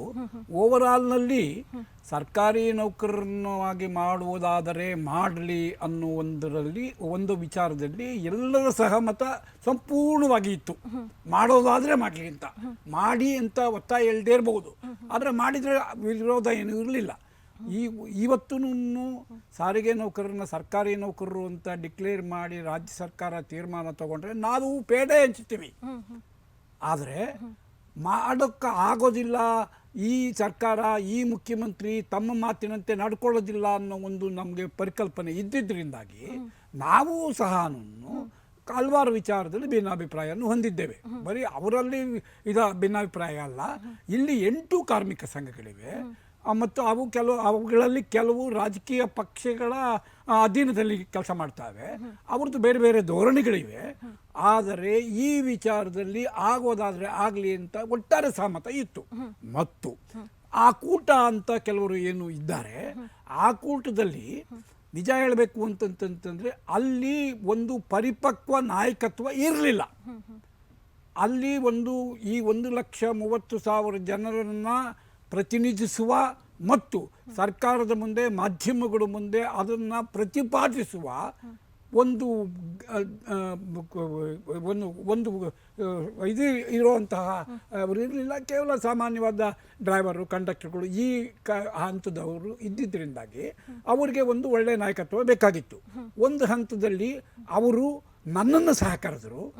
ನಾವು ಒಂದು ಕಾರ್ಮಿಕ ಸಂಘ ಆದ್ದರಿಂದ ಅದರ ನಾಯಕತ್ವ ವಹಿಸ್ಕೊಳ್ಳಿಲ್ಲ. ಅಲ್ಲಿಂದ ವಾಟಾಳ್ ನಾಗರಾಜ್ ಅವರನ್ನು ಕರೆದರು, ಅವ್ರನ್ನ ಒಂದು ಸ್ವಲ್ಪ ಬಳಸ್ಕೊಂಡು ಬಿಟ್ಟರು. ಪಾಟೀಲ್ ಪುಟ್ಟಪ್ಪ ಅವರನ್ನು ಕರೆದರು. ಹೀಗೆ ಬೇರೆ ಬೇರೆ ಬೇರೆ ಬೇರೆ ಬೇರೆ ಬೇರೆ ಪ್ರಯತ್ನ ಮಾಡ್ತೋ ಅಲ್ಟಿಮೇಟ್ಲಿ ಒಂದು ಸಂದರ್ಭದಲ್ಲಿ ಕೋಡಿಹಳ್ಳಿ ಚಂದ್ರಶೇಖರ್ ಅವರನ್ನು ಆವತ್ತು ದಿನಾಂಕ 10/12 1920 ಇಸ್ವಿ ಆವತ್ತು ಬೇರೆ ಬೇರೆ ಮೆರವಣಿಗೆಗಳ ಜೊತೆ ನಾವು ಒಂದು ಮೆರವಣಿಗೆ ಮಾಡ್ತೀವಿ ಅಂತ ಏನು ಹೊರಟರು.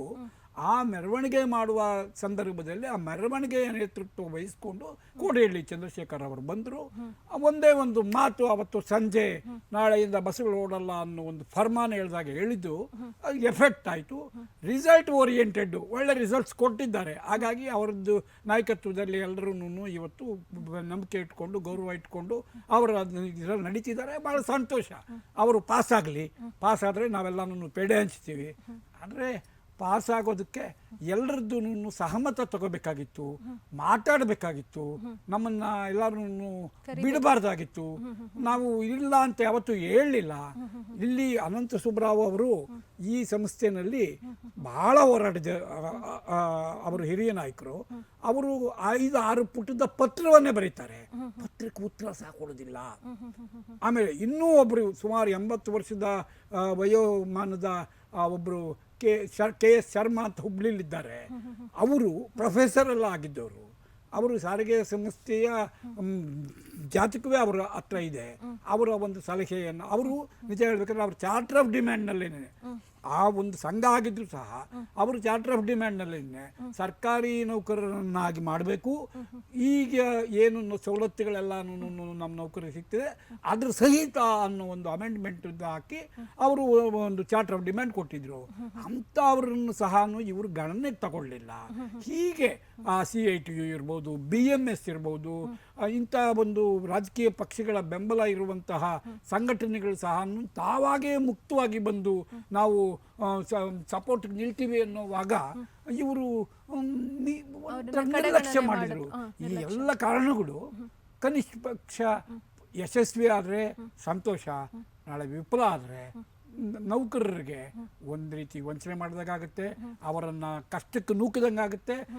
ಸೈಮಲ್ಟೇನಿಯಸ್ಲಿ ಸರ್ಕಾರಕ್ಕೆ ಬುದ್ಧಿ ಕಲಿಸೋಕೆ ಬದಲಾಗಿ ಜನರಿಗೆ ಬುದ್ಧಿ ಕಲಿಸುವಂತಹ ಒಂದು ವ್ಯರ್ಥ ಸಾಹಸ ಆಗುತ್ತೆ ಅಂತ ನನ್ನ ಅಭಿಪ್ರಾಯ. ಇನ್ನು ಸರ್, ಬಸ್ಗಳಿಲ್ಲದೆ ಮೆಜೆಸ್ಟಿಕ್ ಅಲ್ಲಿ ಕೂಡ ಸಾಕಷ್ಟು ಪ್ರಯಾಣಿಕರು ಪರದಾಡ್ತಿದ್ದಾರೆ. ಅವರು ಮಾತನಾಡಿದ್ದಾರೆ, ಬನ್ನಿ ಏನು ಹೇಳಿದ್ದಾರೆ ನೋಡೋಣ. ಈಗ ಏನಂದ್ರೆ ಪ್ಲಸ್ ಪಾಯಿಂಟ್, ಇಲ್ಲಿ ಪಬ್ಲಿಕ್ ಬರ್ತಾ ಇಲ್ಲ. ಬೆಳಗ್ಗೆ 6 ಗಂಟೆಗೆ ಬಂದಿರೋ ಗಾಡಿಗಳು ಇಲ್ಲಿವರೆಗೂ ಒಂದು ಗಾಡಿ ಡಿಸ್ಪಾಚ್ ಆಗಿಲ್ಲ. ಡೈರೆಕ್ಟ್ ಆಗಿ ನೋಡ್ತಾ ಇದ್ದಾರೆ. ಇವಾಗ ಹೋಗಿರೋದು 2 ಗಾಡಿ ಇಲ್ಲಿಂದ, ಒಂದು ಹಾಸನ ಒಂದು ಚಿಕ್ಕಮಗಳೂರು 2 ಗಾಡಿ ಬಿಟ್ಟರೆ ಯಾವ ಕಡೆನೂ ಚೆನ್ನಾಗಿ ಹೋಗ್ತಾ ಇಲ್ಲ. ಬೆಂಗಳೂರು ಲೋಕಲ್ಲು ಇವಾಗ BMTCಗೆ ನಮ್ಮ ಪ್ರೈವೇಟಿಂದ ಒಂದು ಸೌಕರ್ಯ ಕೊಟ್ಟಿದ್ದಾರೆ ಬಸ್ನವರು. ಇಲ್ಲಿ ಪರವಾಗಿಲ್ಲ, ಎಲ್ಲ ಕಡೆ ಬೆಂಗಳೂರು ಲೋಕಲ್ ಎಲ್ಲ ತಿರುಗಾಡ್ತಾ ಇದ್ದಾವೆ ಗಾಡಿಗಳು. ಹೊರಗಡೆ ಖಂಡಿತವಾಗ್ಲೂ ಚೆನ್ನಾಗೂ ಬರ್ತಾ ಇಲ್ಲ. ಟಿಕೆಟ್ ರೇಟ್ ಎಲ್ಲ ಹೇಗಿದೆ ಸರ್? ಇಲ್ಲ ಮೇಡಮ್, ಇವಾಗ ಇರೋ ಗಾಡಿಗಳೇ ಲೋಡ್ ಆಗ್ತಾಯಿಲ್ಲ ನಾರ್ಮಲ್ ರೇಟ್ಗೆ. ಎಕ್ಸ್ಟ್ರಾ ರೇಟ್ ಅಂದ್ರೆ ಜನಗಳು ಎಲ್ಲಿಂದ ಕೊಡೋಕೆ ಸಾಧ್ಯ? ಈಗ ಶಿವಮೊಗ್ಗ ನಾರ್ಮಲಾಗಿ ಒಂದು 305 ರೂಪಾಯಿ ರೇಟ್ ಇದೆ, ಒಂದು 50 ರೂಪಾಯಿ ಮಾಡ್ತೀನಿ. ಯಾಕೆಂದರೆ ಒಂದು ಸೈಡ್ ಕಲೆಕ್ಷನ್ ಎಲ್ಲರಿಗೂ ಗೊತ್ತಿರೋಂಥ ವಿಚಾರನೇ. ಡ್ರಾಪ್ ಮಾಡಿಬಿಟ್ಟು ಬರೋ ಗಾಡಿ 400 ರೂಪಾಯಿ ಮಾಡ್ತಾ ಇದ್ದಾರೆ, 305 ರೂಪಾಯಿ. 50 ರೂಪಾಯಿ ಡಿಫ್ರೆಂಟ್ ಅಂತೂ ಪಕ್ಕ ಇರುತ್ತೆ ಪ್ರೈವೇಟಲ್ಲಿ, ಅದ್ರ ಮೇಲೆ ಇಲ್ಲ. ಇದು ಕೇಳೋಕ್ಕೆ ಇಷ್ಟಪಡ್ತೀನಿ, ಎಲ್ಲರ ಕಡೆಯಿಂದನೂ ಒಂದು ಸಹಾಯ ಆಗ್ತಾ ಇದೆ. ಈಗ ಗೌರ್ಮೆಂಟ್ ಸಾರಿಗೆ ಬಸ್ ಇಲ್ಲ ಅಂತ ದುಬಾರಿ ರೇಟ್. ಟ್ಯಾಕ್ಸ್ ಎಲ್ಲ ಕಟ್ಟಿದ್ದೀವಿ. 1 ಲಕ್ಷ ರೂಪಾಯಿ ಒಂದು ಗಾಡಿಗೆ ಟ್ಯಾಕ್ಸ್ ಕಟ್ಬೇಕು ನಾವು. 1 ಲಕ್ಷ ರೂಪಾಯಿ 3 ತಿಂಗಳು ಟ್ಯಾಕ್ಸ್ ಕಟ್ಟಿ ನಾವು ಇವರು 600 ರೂಪಾಯಿ ನಮ್ದು ಸ್ಲೀಪರಿಗೆ ಬಂದು ಇದೇ ಬಳ್ಳಾರಿಗೆ ಹೋದ್ರೆ 600 ರೂಪಾಯಿ ಇದೆ KSRTCಲಿ. ನಮ್ಮವ್ರು ಹೋಗ್ತಾ ಇರೋದು 350 ರೂಪಾಯಿ ಹೋಗ್ತಾ ಇದಾರೆ. ನಮ್ಗೆ ಅದಕ್ಕಿಂತ ಇನ್ನು ಯಾರು ಇದು ಮಾಡ್ತಾರೆ ಹೇಳಿ? ಅದೇ ಕೆಂಪು ಡಬ್ಬದಲ್ಲಿ ನಮ್ಮ ಗಾಡಿಗೂ ಆ ಗಾಡಿಗಳು ಕಂಪೇರ್ ಮಾಡಿ ನೀವು. ನಾವ್ ಯಾವ ತರ ಇಕ್ಕಿದೀವಿ ಗಾಡಿಗಳ, KSRTC ಯಾವ ತರ ಇದೆ ಅಂತ ಲೆಕ್ಕ ಹಾಕಿ ಟ್ಯಾಕ್ಸ್ ಎಲ್ಲ ಕಟ್ಟಿದ್ದೀವಿ. 1 ಲಕ್ಷ ರೂಪಾಯಿ ಒಂದು ಗಾಡಿಗೆ ಟ್ಯಾಕ್ಸ್ ಕಟ್ಬೇಕು ನಾವು. ಫಿಕ್ಸ್ ಮಾಡ್ತಾ ಇದ್ದಾರೆ. ಕೆಲವು ಸ್ಟೇಜ್ಗಳು ಜಾಸ್ತಿ ಇರ್ತವೆ, ಕೆಲವು ಸ್ಟೇಜ್ಗಳು ಕಮ್ಮಿ ಇರ್ತವೆ. ನಾವು KSRTC ದರಪಟ್ಟಿ ಈಗಾಗಲೇ ಅವರಿಗೆ ಕೊಟ್ಟಿದ್ದೀವಿ. ನಾವು ವಾರ್ನಿಂಗು ಕೊಡ್ತಾ ಇದ್ವಿ, ಅವರಿಗೆ ಎಚ್ಚರಿಕೆ ಮಾತುಗಳನ್ನು ಹೇಳ್ತಾ ಇದ್ವಿ. ನಮಗೆ ಸಹಕಾರ, ಸಂಪೂರ್ಣ ಸಹಕಾರ ಬಸ್ ಆಪರೇಟರ್ಗಳಿಂದ, ಖಾಸಗಿ ಬಸ್ ಆಪರೇಟರ್ಗಳಿಂದ ಸಿಗ್ತಾ ಇದೆ. ಸಾರ್ವಜನಿಕರಿಗೆ ಅನುಕೂಲ ಆಗ್ತಾ ಇದ್ದಾವೆ. ದರದ ಬಗ್ಗೆ ನಾವು ಇನ್ನು ಮುಂದೆ ಅದ್ರ ಬಗ್ಗೆ ನಾವು ಇನ್ನೂ ಹೆಚ್ಚಿನ. ಓಕೆ ಸರ್, ಈಗ ಖಾಸಗಿ ಬಸ್ ಮಾಲೀಕರು ಇರ್ಬೋದು, ಅಲ್ಲಿನ ಡ್ರೈವರ್ಸ್ ಇರ್ಬೋದು, ಅವ್ರು ಮಾತಾಡಿದಂಥ ಅಭಿಪ್ರಾಯವನ್ನು ನೀವು ಕೇಳಿರ್ಬೋದು. ಅವ್ರು ಹೇಳಿದರು, ನಾವು ಯಾವ ರೀತಿ ಖಾಸಗಿ ಬಸ್ಗಳನ್ನು ಮೇಂಟೈನ್ ಮಾಡ್ತಾ ಇದ್ದೀವಿ, ಹಾಗೆ ಸರ್ಕಾರಿ ಬಸ್ಗಳ ಸ್ಥಿತಿ ಹೇಗಿದೆ ಅಂತ ಕಂಪೇರ್ ಮಾಡ್ಕೊಳ್ಳಿ ಅಂತ. ಸೊ ಏನು ಹೇಳ್ತೀರಾ, ಈ ಒಂದು ಮುಷ್ಕರದ ಲಾಭವನ್ನು ಖಾಸಗಿ ಬಸ್ಗಳ ಮಾಲೀಕರು ಪಡ್ಕೋತಾ ಇದ್ದಾರೆ ಅನ್ನೋದು ಇದರಲ್ಲಿ ಸ್ಪಷ್ಟ ಆಗ್ತಾ ಇದೆಯಲ್ಲ ಅಂತ? ಹಾಗೇನಿಲ್ಲ. ಖಾಸಗಿ ಬಸ್ಸುಗಳನ್ನು ಬಳಸಿಕೊಂಡು ಅವ್ರಿಗೂ ತೊಂದರೆ ಕೊಟ್ಟು ಸಾರಿಗೆ ಸಂಸ್ಥೆಯ ನೌಕರರಿಗೂ ತೊಂದರೆ ಕೊಟ್ಟು ಜನರಿಗೂ ತೊಂದರೆ ಕೊಟ್ಟು ಈ ಸರ್ಕಾರ ತನ್ನ ಒಂದು ಬಂಡ ನಿಲುವನ್ನು ಖಚಿತಪಡಿಸ್ಕೊಳ್ಳೋ ಪ್ರಯತ್ನಗಳು ಮಾಡ್ತಿದೆ ಅಷ್ಟೇ. ಅವರು ಖಾಸಗಿ ಬಸ್ನವರು ಈಗಿನ ಸಂದರ್ಭದಲ್ಲಿ ಯಾವ ಲಾಭನೂ ಮಾಡೋಕ್ಕಾಗಲ್ಲ ಪಾಪ. ಅವರು ಹೇಳಿದ್ರು ಲಕ್ಷಗಟ್ಟಲೆ ನಾವು ಟ್ಯಾಕ್ಸ್ಗಳು ಕಟ್ತಿದ್ದೀವಿ ಅಂತ ಹೇಳಿ, ಮತ್ತು ನಮ್ಮ ಬಸ್ಸುಗಳು ಇನ್ನೂ ಚೆನ್ನಾಗಿಟ್ಟಿದ್ದೀವಿ ಅಂತ ಹೇಳ್ತಿದ್ದಾರೆ. ಆದರೆ ಪ್ರಶ್ನೆ ಏನಪ್ಪ ಅಂತಂತಂದರೆ, ಒಂದು ನಿಟ್ಟಿನಲ್ಲಿ ಸಾರಿಗೆ ನೌಕರರಿಗೆ ಈಗ ಇರುವ ಒಂದು ಏನಿದೆ, ಒಂದು IAS ಆಡಳಿತ, ಅವ್ರ ಕೈ ಕೆಳಗೆ ಆಡಳಿತ ಮಾಡ್ತೀವಿ. IASನವರು ಅವ್ರಿಗೆ ತೋಚಿದಾಗೆ ದುಂದು ವೆಚ್ಚ ಎಲ್ಲ ಮಾಡ್ತಿದ್ದಾರೆ. ಈ ಸಂದರ್ಭದಲ್ಲಿ ಬಸ್ಸುಗಳನ್ನು ಸರಿಯಾಗಿ ಮೇಂಟೈನ್ ಮಾಡೋಕ್ಕೆ ಕಷ್ಟ ಆಗ್ತಾ ಇದೆ. ಹಾಗಾಗಿ ಖಾಸಗಿಯವ್ರದ್ದು ಭಾಳ ಚೆನ್ನಾಗಿದೆ, ನಮ್ಮ ಚೆನ್ನಾಗಿಲ್ಲ ಅಂತ ಅಲ್ಲ. ಒಂದು ವೇಳೆ ನಾವು ಈಗಾಗಲೇ ಇದು ಏನು 10/3/21 ಆವತ್ತೇನೆ ಸನ್ಮಾನ್ಯ ಮುಖ್ಯಮಂತ್ರಿಗಳಿಗೆ ನಾವು ಒಂದು ಪತ್ರ ಬರೆದಿದ್ದೆವು. ಸಾರಿಗೆ ಸಂಸ್ಥೆಯನ್ನು ಸ್ವಾಯತ್ತ ಸಂಸ್ಥೆಯನ್ನಾಗಿ ಪರಿವರ್ತಿಸಲು ಕೋರಿ ಮನವಿ ಅಂತ ನಾವು ಕೊಟ್ಟಿದ್ವಿ.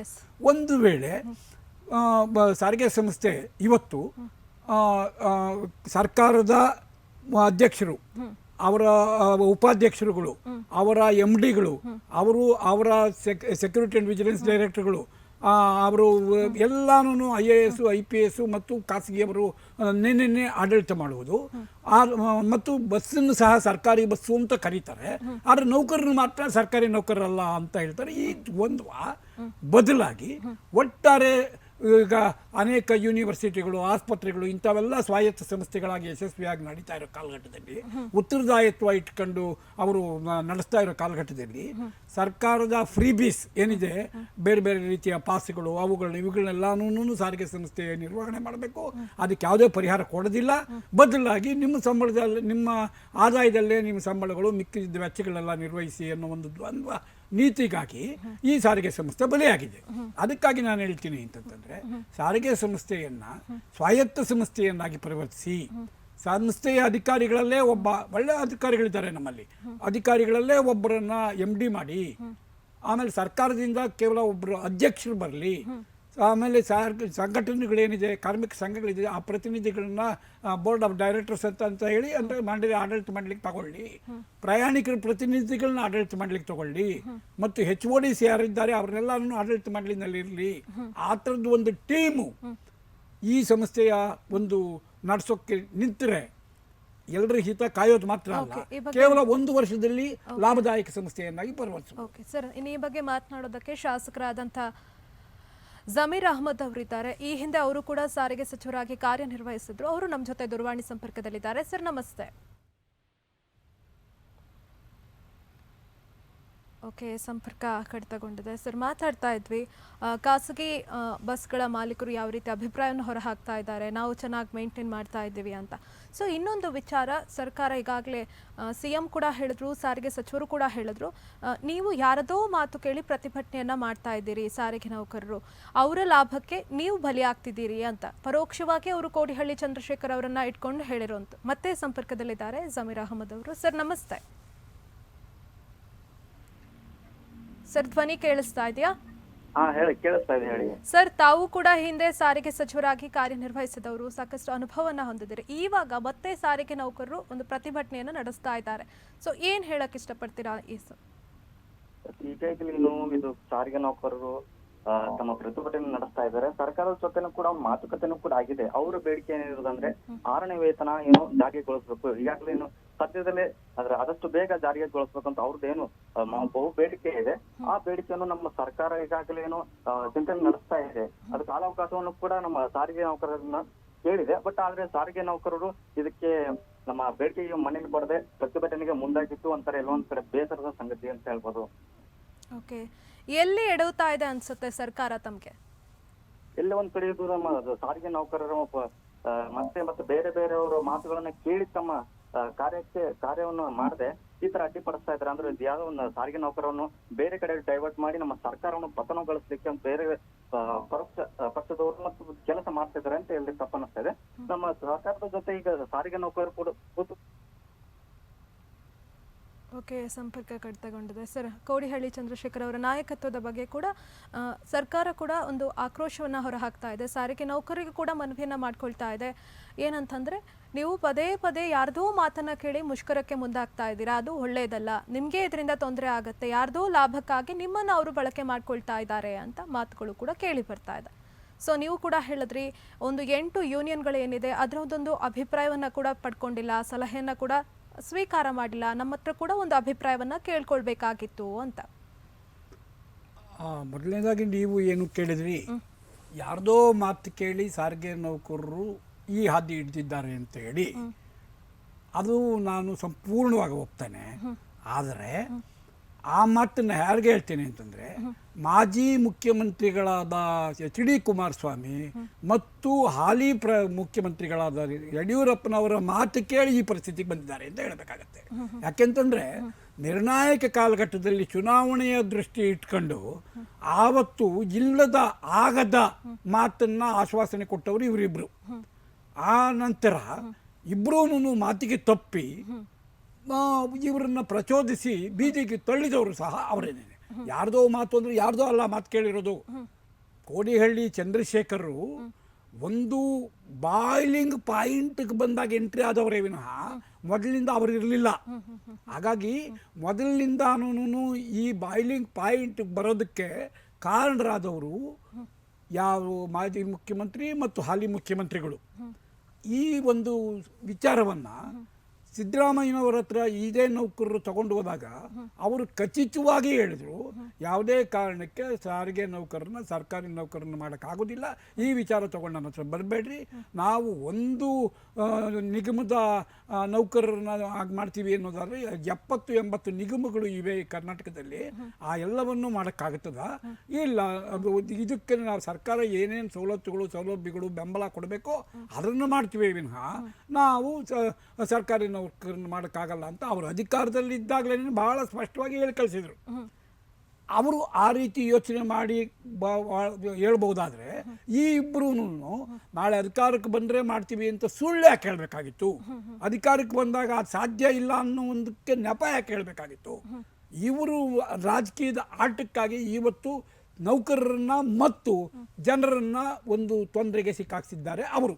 ಓಕೆ ಓಕೆ ಇನ್ನು ಸರ್, ಈ ಒಂದು ಸರ್ಕಾರಿ ಬಸ್ಗಳ ಸೇವೆ ಸ್ಥಗಿತಗೊಂಡಿದ್ದರಿಂದ ಸಾಕಷ್ಟು ಮಂದಿ ಖಾಸಗಿ ವಾಹನಗಳ ಮೊರೆ ಹೋಗ್ತಾ ಇದ್ದಾರೆ, ಆಟೋಗಳ ಮೂಲಕ ತಮ್ಮ ಪ್ರಯಾಣವನ್ನು ಕೈಗೊಳ್ತಾ ಇದ್ದಾರೆ. ಸೊ ಶಾಂತಿನಗರದಲ್ಲಿ ಆಟೋ ಚಾಲಕರ ಜೊತೆ ನಮ್ಮ ಪ್ರತಿನಿಧಿ ನಡೆಸಿದ್ದಾರೆ ಚಿಟ್ ಚಾಟ್, ಅದನ್ನು ನೋಡ್ಕೊಂಡು ಬರೋಣ.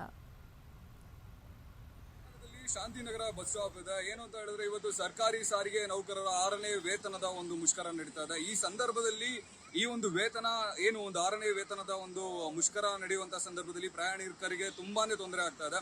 ಇಂತಹ ಸಂದರ್ಭದಲ್ಲಿ ಈಗ ಬಸ್ ಸ್ಟ್ರೈಕ್ ಅಂತ ಹೇಳ್ತಾ ಇದ್ದಂಗೆ ನೆನಪಾಗೋದು ಆಟೋ ಡ್ರೈವರ್ಸ್ಗಳು. ಈ ಟೈಮಲ್ಲಿ ಆಟೋ ಡ್ರೈವರ್ಸ್ಗಳು ತುಂಬಾ ಹೆಚ್ಚಿನ ಏನು ಒಂದು ಬಾಡಿಗೆ ಡಿಮ್ಯಾಂಡ್ ಮಾಡ್ತಾರೆ ಅಥವಾ ದುಡ್ಡನ್ನ ಜಾಸ್ತಿ ಪಡಿತಾರೆ ಅನ್ನೋ ಒಂದು ಮಾಹಿತಿ ಕೂಡ ಇದೆ. ಆದ್ರೆ ಇವತ್ತು ನನ್ನ ಜೊತೆ ಇದ್ದಾರೆ ಆಟೋ ಡ್ರೈವರ್ಸ್. ಅವ್ರು ಹೇಳೋ ಪ್ರಕಾರ ನಾವು ಯಾವುದೇ ರೀತಿ ಹೆಚ್ಚಿನ ಒಂದು ಡಿಮ್ಯಾಂಡ್ ಮಾಡೋದಿಲ್ಲ ಅಥವಾ ಜನರ ಒಂದು ಸೇವೆಗೋಸ್ಕರನೇ ಇದೀವಿ ಅಂತ. ನನ್ನ ಜೊತೆ ಇವತ್ತು ಶ್ಯಾಮ್ ಅವರು ಇದ್ದಾರೆ, ಮಾತಾಡ್ಸೋಣ ಬನ್ನಿ. ಈಗ ನೀವು ಆಟೋ ಡ್ರೈವರ್ ಅಂತ ಹೇಳಿದ್ರಿ, ಈಗ ಬಸ್ ಸ್ಟ್ರೈಕ್ ಅಂತ ಹೇಳಿದಂಗೆ ನೆನಪಾಗೋದು ಆಟೋ ಡ್ರೈವರ್ಸ್. ಆಟೋದವರು ತುಂಬಾ ಡಿಮ್ಯಾಂಡ್ ಮಾಡ್ತಾರೆ ದುಡ್ಡಿಗೆ ಅಂತ, ಅದ್ರ ಬಗ್ಗೆ ನೀವೇನು ಹೇಳ್ತೀರಾ? ಇದು ಜನಗಳಿಗೆ ತಪ್ಪು ಮಾಹಿತಿ ಹೋಗಿದೆ, ಯಾರು ಆ ರೀತಿ ಡಿಮ್ಯಾಂಡ್ ಮಾಡಲ್ಲ. ಇಲ್ಲಿ ಹೊರ ರಾಜ್ಯಕ್ಕೆ ಬಂದಿರುವಂತ ಪ್ರಯಾಣಿಕರಿಗೆ ಮಾಹಿತಿ ಇರೋದಿಲ್ಲ, ಅವ್ರಿಗೆ ಸೇವೆ ಮಾಡೋಕ್ಕೆ ನಾವು ಸದಾ ಸಿದ್ಧವಾಗಿದ್ದೀವಿ. ಆದರೆ ಇವತ್ತಿನ ದಿನ ನಮಗೆ ಬಾಡಿಗೆ ಸಿಗ್ತಾ ಇಲ್ಲ, ಮೀಟ್ರ್ ಬಾಡಿಗೆ ಸಿಕ್ಕಿದ್ರೆ ಸಾಕು, ಇವತ್ತಿನ ದಿನ ಅದು ಓಡುತ್ತೆ. ಅಂದರೆ ಸರ್ಕಾರ ಬಸ್ ಸ್ಟ್ರೈಕ್ ಇರೋದ್ರಿಂದ ಖಾಸಗಿ ಬಸ್ ಓಡಾಟ ಜಾಸ್ತಿ ಆಗಿದೆ, ನಮಗೆ ಬಾಡಿಗೆ ಸಿಗ್ತಾ ಇಲ್ಲ. ಈಗ ಸುಮಾರಾಗಿ ಅಂದ್ರೆ ಬಸ್ಗಳೇ ಇಲ್ದಲೇ ಇದ್ರೆ ನಿಮಗೆ ಕಸ್ಟಮರ್ಸ್ ಪ್ಯಾಸೆಂಜರ್ಸ್ ಗಳು ಯಾರು ಸಿಗೋದಿಲ್ಲ. ಅದ್ರ ಬಗ್ಗೆ ಇವತ್ತು ಬೆಳಗ್ಗೆಯಿಂದ ಎಷ್ಟು ಜನ ಪ್ಯಾಸೆಂಜರ್ಸ್ ಇದ್ದಾರೆ, ಯಾವ ರೀತಿ ಇದೆ ಓಡಾಟಗಳು? ಪ್ಯಾಸೆಂಜರ್ ಬರೀ 2 ಪ್ಯಾಸೆಂಜರ್ ಬಾಡಿಗೆ ಹೊಡೆದ್ವಿ ಬೆಳಿಗ್ಗೆಯಿಂದ ಅಷ್ಟೇ, ಯಾರು ಪ್ಯಾಸೆಂಜರ್ ಅಷ್ಟಾಗಿ ಬರ್ತಾ ಇಲ್ಲ. ಕೊರೋನಾ ಇರೋದ್ರಿಂದ ಹೊರರಾಜ್ಯದಿಂದ ಯಾರು ಪ್ರಯಾಣಿಕರು ಬೆಂಗಳೂರಿಗೆ ಬರೋಕ್ಕೆ ಭಯ ಬೀಳ್ತಾ ಇದ್ದಾರೆ, ಯಾರು ಬರ್ತಾ ಇಲ್ಲ. ಇವತ್ತು ನೌಕರರು ಮಾಡ್ತಾ ಇರುವಂತಹ ಒಂದು ಮುಷ್ಕರ ಎಷ್ಟು ಮಟ್ಟಿಗೆ ಇರ್ಬೋದು ಅಥವಾ ಈ ರೀತಿ ಮಾಡೋದ್ರಿಂದ ಸರಿಯಾಗಿದೆ, ನಿಮ್ಮ ಅಭಿಪ್ರಾಯ ಏನು? ಸರ್ಕಾರ ಅವರ ಮನವಿಗೆ ಕೂಡಲೇ ಸ್ಪಂದಿಸಿ ಬಗೆಹರಿಸ್ಕೊಳ್ಬೇಕು, ಇಲ್ಲಾಂದ್ರೆ ಜನಸಾಮಾನ್ಯರಿಗೆ ತುಂಬಾ ತೊಂದರೆ ಆಗುತ್ತೆ. ಇವತ್ತು ನನ್ನ ಬಲವಾಗಿ ಓಕೆ, ಸಾರಿಗೆ ಇಲಾಖೆಯ ಸಾರಿಗೆ ನೌಕರರ ಮುಷ್ಕರದಿಂದಾಗಿ ಇವತ್ತು ಆಟೋ ಮೊರೆ ಹೋಗ್ತಾ ಇರುವಂತಹ ಪ್ರಯಾಣಿಕರ ಸಂಖ್ಯೆ ಕೂಡ ಹೆಚ್ಚಾಗ್ತಾ ಇದೆ. ಮತ್ತೊಂದು ಕಡೆ ಪ್ರಯಾಣಿಕರನ್ನ ಸುಲಿಗೆ ಮಾಡ್ತಿದ್ದಾರೆ ಅನ್ನೋ ಮಾತುಗಳು ಕೂಡ ಕೇಳಿ ಬರ್ತಾ ಇದೆ. ಆದರೆ ಆಟೋ ಚಾಲಕರು ಇಲ್ಲ, ನಾವು ಮಾಮೂಲಿ ಥರನೇ ಮಾಡ್ತಾ ಇದ್ವಿ, ಪ್ರಯಾಣಿಕರೇ ನಮ್ಮ ಆಟೋ ಹತ್ತೋದಕ್ಕೆ ಹಿಂದೆಟ್ಟು ಹಾಕ್ತಿದ್ದಾರೆ ಅನ್ನೋ ಮಾತನ್ನು ಕೂಡ ಹೇಳ್ತಾ ಇದ್ದಾರೆ. ಸರ್, ಇನ್ನೊಂದು ಕಡೆ ಈಗಾಗಲೇ ಸರ್ಕಾರ ಒಂದು ಸ್ಪಷ್ಟವಾದಂತಹ ಸಂದೇಶವನ್ನು ಸಾರಿಗೆ ನೌಕರರಿಗೆ ಕೊಟ್ಟಿದೆ. ನಾವು ಮತ್ತೆ ನಿಮ್ಮ ಹತ್ರ ಯಾವುದೇ ರೀತಿಯಾದಂಥ ಸಂಧಾನ ಮಾತುಕತೆ ಮಾಡೋದಿಲ್ಲ. ಈಗಾಗಲೇ ನಿಮ್ಮಲ್ಲಿ ಸಾಕಷ್ಟು ಬಾರಿ ನಿಮಗೆ ಮನವಿಯನ್ನು ಮಾಡಿಕೊಂಡಾಗಿದೆ. ಸರ್ಕಾರದ ಸ್ಪಷ್ಟನೆ ಏನು ನೀಡಬೇಕು ಅದನ್ನು ಕೊಟ್ಟಾಗಿದೆ. ಸೊ ಯಾವುದೇ ರೀತಿಯಾದಂಥ ಸಂಧಾನದ ಮಾತುಕತೆ ಇಲ್ಲ. ನೀವು ನಾಳೆಯಿಂದ ಕರ್ತವ್ಯಕ್ಕೆ ಹಾಜರಾದ್ರಷ್ಟೇ ನಿಮಗೆ ವೇತನ, ಕೆಲಸಕ್ಕೆ ಹಾಜರಾದರೆ ವೇತನ, ಇಲ್ಲ ಅಂದರೆ ಇಲ್ಲ ಅನ್ನೋದನ್ನು ಸ್ಪಷ್ಟವಾಗಿ ಹೇಳಿದೆ. ಏನು ಹೇಳ್ತೀರಾ ಈ ಬಗ್ಗೆ? ಇದು ಒಂದು ಸರ್ಕಾರ ಹೇಳಬಹುದಾದ ಮಾತು ಅಲ್ಲ. ಸರ್ಕಾರ ಯಾರ್ದೋ ಇಂಡಿವಿಜುವಲ್ ಆಸ್ತಿ ಅಲ್ಲ. ಯಾರು ಈ ಸರ್ಕಾರದ ಅಧಿಪತಿ ರಾಜ್ಯದ ಓನರ್ ಅಲ್ಲ. ಹಾಗಾಗಿ ಅವರು ಆ ರೀತಿಯ ಮಾತುಗಳು ಆಡಬಾರ್ದು. ಮೊದಲನೇದಾಗಿ ವೇತನ ಇಲ್ಲ, ಅದೆಲ್ಲ ಕಾನೂನು ಬಾಹಿರವಾದ ಮಾತುಗಳು. ಶಾಸಕಾಂಗ ಅಂತಂತಂದರೆ ಏನು, ಈ ಮಂತ್ರಿಗಳು ಅಥವಾ ಈ ಒಂದು ಮುಖ್ಯಮಂತ್ರಿ ಇಂಥವರಿದ್ದಾರೆ, ಇವ್ರಿಗಿಂತಲೂ ಇನ್ನೊಂದು ಅಂಗ ಏನಿದೆ, ನ್ಯಾಯಾಂಗ, ಕಾನೂನು. ಅದರ ಪ್ರಕಾರ ವೇತನ ನಿರಾಕರಣೆ ಮಾಡಿದ್ರೆ ಅದಕ್ಕೆಲ್ಲನೂ ಸೂಕ್ತ ಕ್ರಮಗಳು ಇದೆ. ಒಂದು ಮಾತು ಹೇಳ್ತೇನೆ, ಇಂತಹ ಒಂದು ಸಮಸ್ಯೆಯನ್ನು ಸೃಷ್ಟಿಸಿದ ನೀವು ಅದನ್ನು ಪರಿಹಾರ ಮಾಡುವುದಕ್ಕೆ ಒಂದು ಸಲಹೆ ತಗೊಂಡು ಅಮಿಕಬಲ್ ಆಗಿ ಮುಗಿಸ್ಬೇಕು. ಹಾಗೆ ಮಾಡೋಕ್ಕಾಗಲ್ಲ ಅನ್ನೋದಾದರೆ ಮರ್ಯಾದೆಯಿಂದ ರಾಜೀನಾಮೆ ಕೊಟ್ಟು ಹೋಗೋದು ಒಳ್ಳೆಯದು ಅಷ್ಟೇ. ಓಕೆ ಸರ್, ಇನ್ನೊಂದು ವಿಚಾರ ಅಂತ ಹೇಳಿದ್ರೆ, ಸರ್ಕಾರ ಹೇಳ್ತಾ ಇರೋದು ವೇತನ ಆಯೋಗದ 6ನೇ ವೇತನ ಆಯೋಗದ ಪ್ರಕಾರ ನಿಮಗೆ ನಾವು ಸಂಬಳವನ್ನು ಹೆಚ್ಚಳ ಮಾಡೋದಕ್ಕಾಗಲ್ಲ. ಸರ್ಕಾರ ಬೇಕಾದರೆ 8% ವೇತನವನ್ನು ಹೆಚ್ಚಳ ಮಾಡ್ತಾರೆ ಅಂತ. ಅದಕ್ಕೆ ಈ ಒಂದು ಮಾತಿಗೆ ತಮ್ಮ ವಿರೋಧ ಯಾಕೆ ಅಂತ ನೌಕರರಿಂದ? ಇಲ್ಲ, ವಿರೋಧ ಅಂತ ಅಲ್ಲ. 8% ಕೊಡ್ಬೋದು, 28% ಕೊಡ್ಬೋದು, 48% ಕೊಡ್ಬೋದು. ಅದು ಮಾತುಕತೆ ಮೂಲಕ ಒಟ್ಟಾರೆ ಜೀವನದ ನಿರ್ವಹಣಾ ವೆಚ್ಚ ಎಷ್ಟಿದೆ ಮತ್ತು ಸಾರಿಗೆ ಸಂಸ್ಥೆಯ ಆದಾಯ ಎಷ್ಟಿದೆ, ಸರ್ಕಾರದಿಂದ ಬರಬೇಕಾಗಿದ್ದ ಸಬ್ಸಿಡಿಗಳು ಹೇಗೆ ಬಂದಿದೆ, ಈ ಎಲ್ಲ ಸಮಗ್ರ ಚರ್ಚೆ ಆಗಿ ಆ 8%ಗೆ ಕೂತ್ಕೊಳ್ಳಿ, 28% ಆಗಲಿ, ಹಾಗೆ ಆಗಬೇಕೆ ವಿನಃ ನಾವು 8% ಕೊಡೋದು ಇವೆಲ್ಲನೂ ಒಂದು ರೀತಿ ಅದು ಒಬ್ಬ ರಾಜಕಾರಣಿಗಳಿಗೆ ಅಥವಾ ಒಬ್ಬ ಮಂತ್ರಿಗೆ ಲಾಯಕ್ಕಲ್ಲದ ಮಾತು, ಶೋಭೆ ತರಲ್ಲ ಅಂತ ತಾವು ಹೇಳ್ತೀರಾ. ಓಕೆ ಸರ್, ಇನ್ನೊಂದು ವಿಚಾರ ಏನು ಅಂತಂದರೆ, ಈಗಾಗಲೇ ಹೇಳಿದೆ ನಾನು, ಮಾತುಕತೆ ನಡೆಸಲ್ಲ, ನೀವೇ ನೇರವಾಗಿ ಕರ್ತವ್ಯಕ್ಕೆ ಹಾಜರಾಗಿ ಸಾರ್ವಜನಿಕರಿಗೆ ಯಾವ ರೀತಿ ತೊಂದರೆ ಆಗ್ತಾ ಇದೆ ಅದನ್ನು ಅರ್ಥ ಮಾಡ್ಕೊಳ್ಳಿ ಅಂತ. ಮತ್ತೊಂದು ವಿಚಾರ, ಎಲ್ಲವೂ ಕೂಡ ಸರ್ಕಾರ ಇದೀಗ ಪ್ರೈವೇಟೈಸೇಷನ್ ಮಾಡೋದಕ್ಕೆ ಮುಂದಾಗ್ತಾ ಇರೋದು. ಸೊ ಈ ಒಂದು ಸಾರಿಗೆ ಇಲಾಖೆನ ಕೂಡ ಮಾಡುವ ನಿಟ್ಟಿನಲ್ಲಿ ಈ ರೀತಿ ಮಾಡ್ತಾ ಇದೆಯಾ ಸರ್ಕಾರ ಅನ್ನೋ ಮಾತುಗಳು ಕೂಡ ಒಂದು ಸಾರ್ವಜನಿಕ ವಲಯದಲ್ಲಿ ಚರ್ಚೆಗೆ ಗ್ರಾಸವಾಗಿರುವಂಥದ್ದು. ಅದಕ್ಕೆ ತಮ್ಮ ಅಭಿಪ್ರಾಯ ಏನು ಅಂತ? ಈ ಪ್ರೈವೇಟೈಸೇಷನ್ ಮಾಡುವುದು ಅನ್ನುವುದು ಬಲಪಂಥೀಯ ಮೋದಿ ರಿಜಿಮ್ ಆರಂಭ ಆದ ಮೇಲೆ ದೇಶಕ್ಕೆ ಅಂಟಿಕೊಂಡಿರುವ ಒಂದು ಕಾಯಿಲೆ. ನಾನು ಸಾರಿಗೆ ಸಂಸ್ಥೆ ಬಗ್ಗೆನೇ ಹೇಳೋದಾದರೆ, ಸಾರಿಗೆ ಸಂಸ್ಥೆ 61ರಲ್ಲಿ ಸ್ಥಾಪನೆ ಆಗೋಕ್ಕೂ ಮೊದಲು ಖಾಸಗಿ ವ್ಯವಸ್ಥೆನೇ ಇದ್ದಿದ್ದು. ಆ ಖಾಸಗಿ ವ್ಯವಸ್ಥೆ ಶೋಷಣೆ, ದಬ್ಬಾಳಿಕೆ ಅಥವಾ ಇದೆಲ್ಲ ಏನೇನೋ ಆಗಿತ್ತು ಅನ್ನೋ ಕಾರಣಕ್ಕೆ, ಸರಿ ಇಲ್ಲ ಅನ್ನೋ ಕಾರಣಕ್ಕೆ ನಿನ್ನೆ ಸಾರ್ವಜನಿಕ ಕ್ಷೇತ್ರ ಈ ಒಂದು ಇದಕ್ಕೆ ಬಂದಿದ್ದು. ಈಗ ಮತ್ತೆ ತಿರ್ಗಾನು ಇದು ಸರಿ ಇಲ್ಲ ಅಂತ ಅದಕ್ಕೆ ಹೋಗ್ತೀವಿ ಅನ್ನೋದಾದರೆ ಅದು ಕಾಲದ ಮಹಿಮೆ ಅಷ್ಟೇ. ಆದರೆ ಸರಿ ಕಡೆಯ ಉತ್ತರ ಏನು ಅಂತಂತಂದರೆ ಖಾಸಗೀಕರಣ ಮಾಡೋದಲ್ಲ. ಕಡೆಯ ಉತ್ತರ ಏನು ಅಂತಂದರೆ ಜವಾಬ್ದಾರಿಯುತವಾಗಿ ಸಾರ್ವಜನಿಕ ಕ್ಷೇತ್ರದ ಸಂಸ್ಥೆಗಳನ್ನು, ಅದು ಸಾರಿಗೆ ಇರಲಿ ಅಥವಾ ಬೇರೆ ಯಾವುದೇ ಇರಲಿ, ಜವಾಬ್ದಾರಿಯುತವಾಗಿ ನಡೆಸುವುದು, ಎಲ್ರಿಗೂ ಒಂದು ಅಕೌಂಟಬಿಲಿಟಿ ಜ್ಞಾಪಿಸೋದು, ಅಂದರೆ ಮೀನ್ಸ್ ಅವ್ರಿಗೆ ಮನವರಿಕೆ ಮಾಡಿಕೊಡುವುದು ಇವತ್ತಿನ ಕಾಲಘಟ್ಟದ ತುರ್ತು ಅಗತ್ಯ ಅಂತ ನಾನು ಹೇಳ್ತೇನೆ. ಓಕೆ, ಯಾಕಂದರೆ ಈಗಾಗಲೇ ಸಾರಿಗೆ ನೌಕರು ಹಲವು ಬಾರಿ ತಮ್ಮ ಇಲಾಖೆಗಳಲ್ಲೇ ತಮಗೆ ತೊಂದರೆ ಆಗ್ತಾ ಇದೆ, ಮೇಲಧಿಕಾರಿಗಳಿಂದ ಕಿರುಕುಳ ಆಗ್ತಾ ಇದೆ, ವರ್ಗಾವಣೆ ವಿಚಾರ ಇರ್ಬೋದು, ಏನೇ ಬಂದರೂ ಕೂಡ ಲಂಚ ನೀಡಬೇಕಾಗತ್ತೆ, ಹೀಗೆ ಸಾಕಷ್ಟು ಆರೋಪಗಳನ್ನು ಮಾಡ್ತಾ ಇದ್ದಾರೆ. ಸೊ ಈ ಒಂದು ಇಲಾಖೆಯ ಒಳಗೆ ನೌಕರಿಗೆ ಯಾವ ರೀತಿ ಸಮಸ್ಯೆಗಳಿದೆ, ಅದರ ಪರಿಹಾರಕ್ಕೆ ಈ ಒಂದು ಯೂನಿಯನ್ ಮೂಲಕ ತಾವುಗಳು ಏನಾದರೂ ಸಲಹೆನ ಕೊಟ್ಟಿದ್ದೀರಾ? ಈ ಬಗ್ಗೆ ಏನಾದರೂ ಚರ್ಚೆಗಳಾಗಿದೆಯಾ ಅಂತ? ಬೇಕೋ ಬೇಡವೋ ಸಾರಿಗೆ ಸಂಸ್ಥೆ ಕಿರುಕುಳ ಮತ್ತು ಶೋಷಣೆಯಿಂದಾಗಿಯೇ ಕುಖ್ಯಾತ ಆಗಿದೆ. ಸಾರಿಗೆ ನೌಕರರು, ನಿರ್ದಿಷ್ಟವಾಗಿ ಚಾಲಕ ನಿರ್ವಾಹಕರು ಟೋಟ್ಲಿ ಈ ಸಂಸ್ಥೆಯ 90% ಜನ. ಆ ಜನರಿಗೆ ಪ್ರತಿ ದಿವಸ ಕೆಲಸಕ್ಕೆ ಬಂದಾಗ ಅಟೆಂಡೆನ್ಸ್ ತಗೊಳ್ಳೋದೇನೇ ಒಂದು ದೊಡ್ಡ ಸಾಹಸ. ಅಟೆಂಡೆನ್ಸ್, ಕೆಲಸಕ್ಕೆ ಬಂದರೆ ಅಟೆಂಡೆನ್ಸ್. ಯಾಕೆ ಅಂತ ಹೇಳ್ತೇನೆ ಅಂತಂತಂದರೆ, ಇತರೆ ಎಲ್ಲ ಥರದ ಕ್ಯಾಟಗರಿಯ ನೌಕರರಿಗೆ ತಾವು ಕೆಲಸಕ್ಕೆ ಬಂದ ತಕ್ಷಣ ಹಾಜರಾತಿ ಪುಸ್ತಕದಲ್ಲಿ ಅಥವಾ ಬಯೋಮೆಟ್ರಿಕ್ನಲ್ಲಿ ಒಂದು ಸಹಿ ಅಥವಾ ಇದು ಮಾಡಿದ್ರೆ ಹಾಜರಾತಿ ಬಿದ್ದೋದ್ರೆ, ಚಾಲಕ ನಿರ್ವಾಹಕರಿಗೆ ಮಾತ್ರ ಅವರು ಬಂದ ಮೇಲೆ ಆ ಒಂದು ಈ ಲಾಗ್ ಶೀಟ್ ಅಥವಾ ವೇ ಬಿಲ್ ಅಂತ ಹೇಳಿ ಅವರಿಗೆ ಕೊಡುವ ಮೂಲಕ ಕೆಲಸ ಅಂತ ಇದೆ ಅಂತ ಆಗುತ್ತೆ.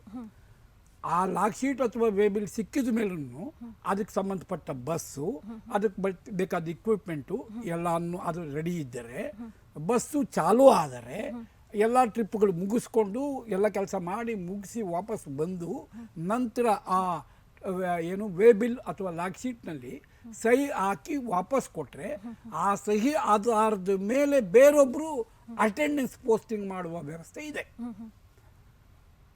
ಈ ಕಾರಣಕ್ಕಾಗಿ ಅನೇಕ ಸಂದರ್ಭದಲ್ಲಿ ಅವ್ನು ನೀವು ಲೇಟಾಗಿ ಬಂದರೆ ಅದಕ್ಕಾಗಿ ನಿಮಗೆ ಲಾಗ್ ಶೀಟೇ ಕೊಡೋದಿಲ್ಲ ಅಂತ ಎದುರಿಸ್ತಾರೆ.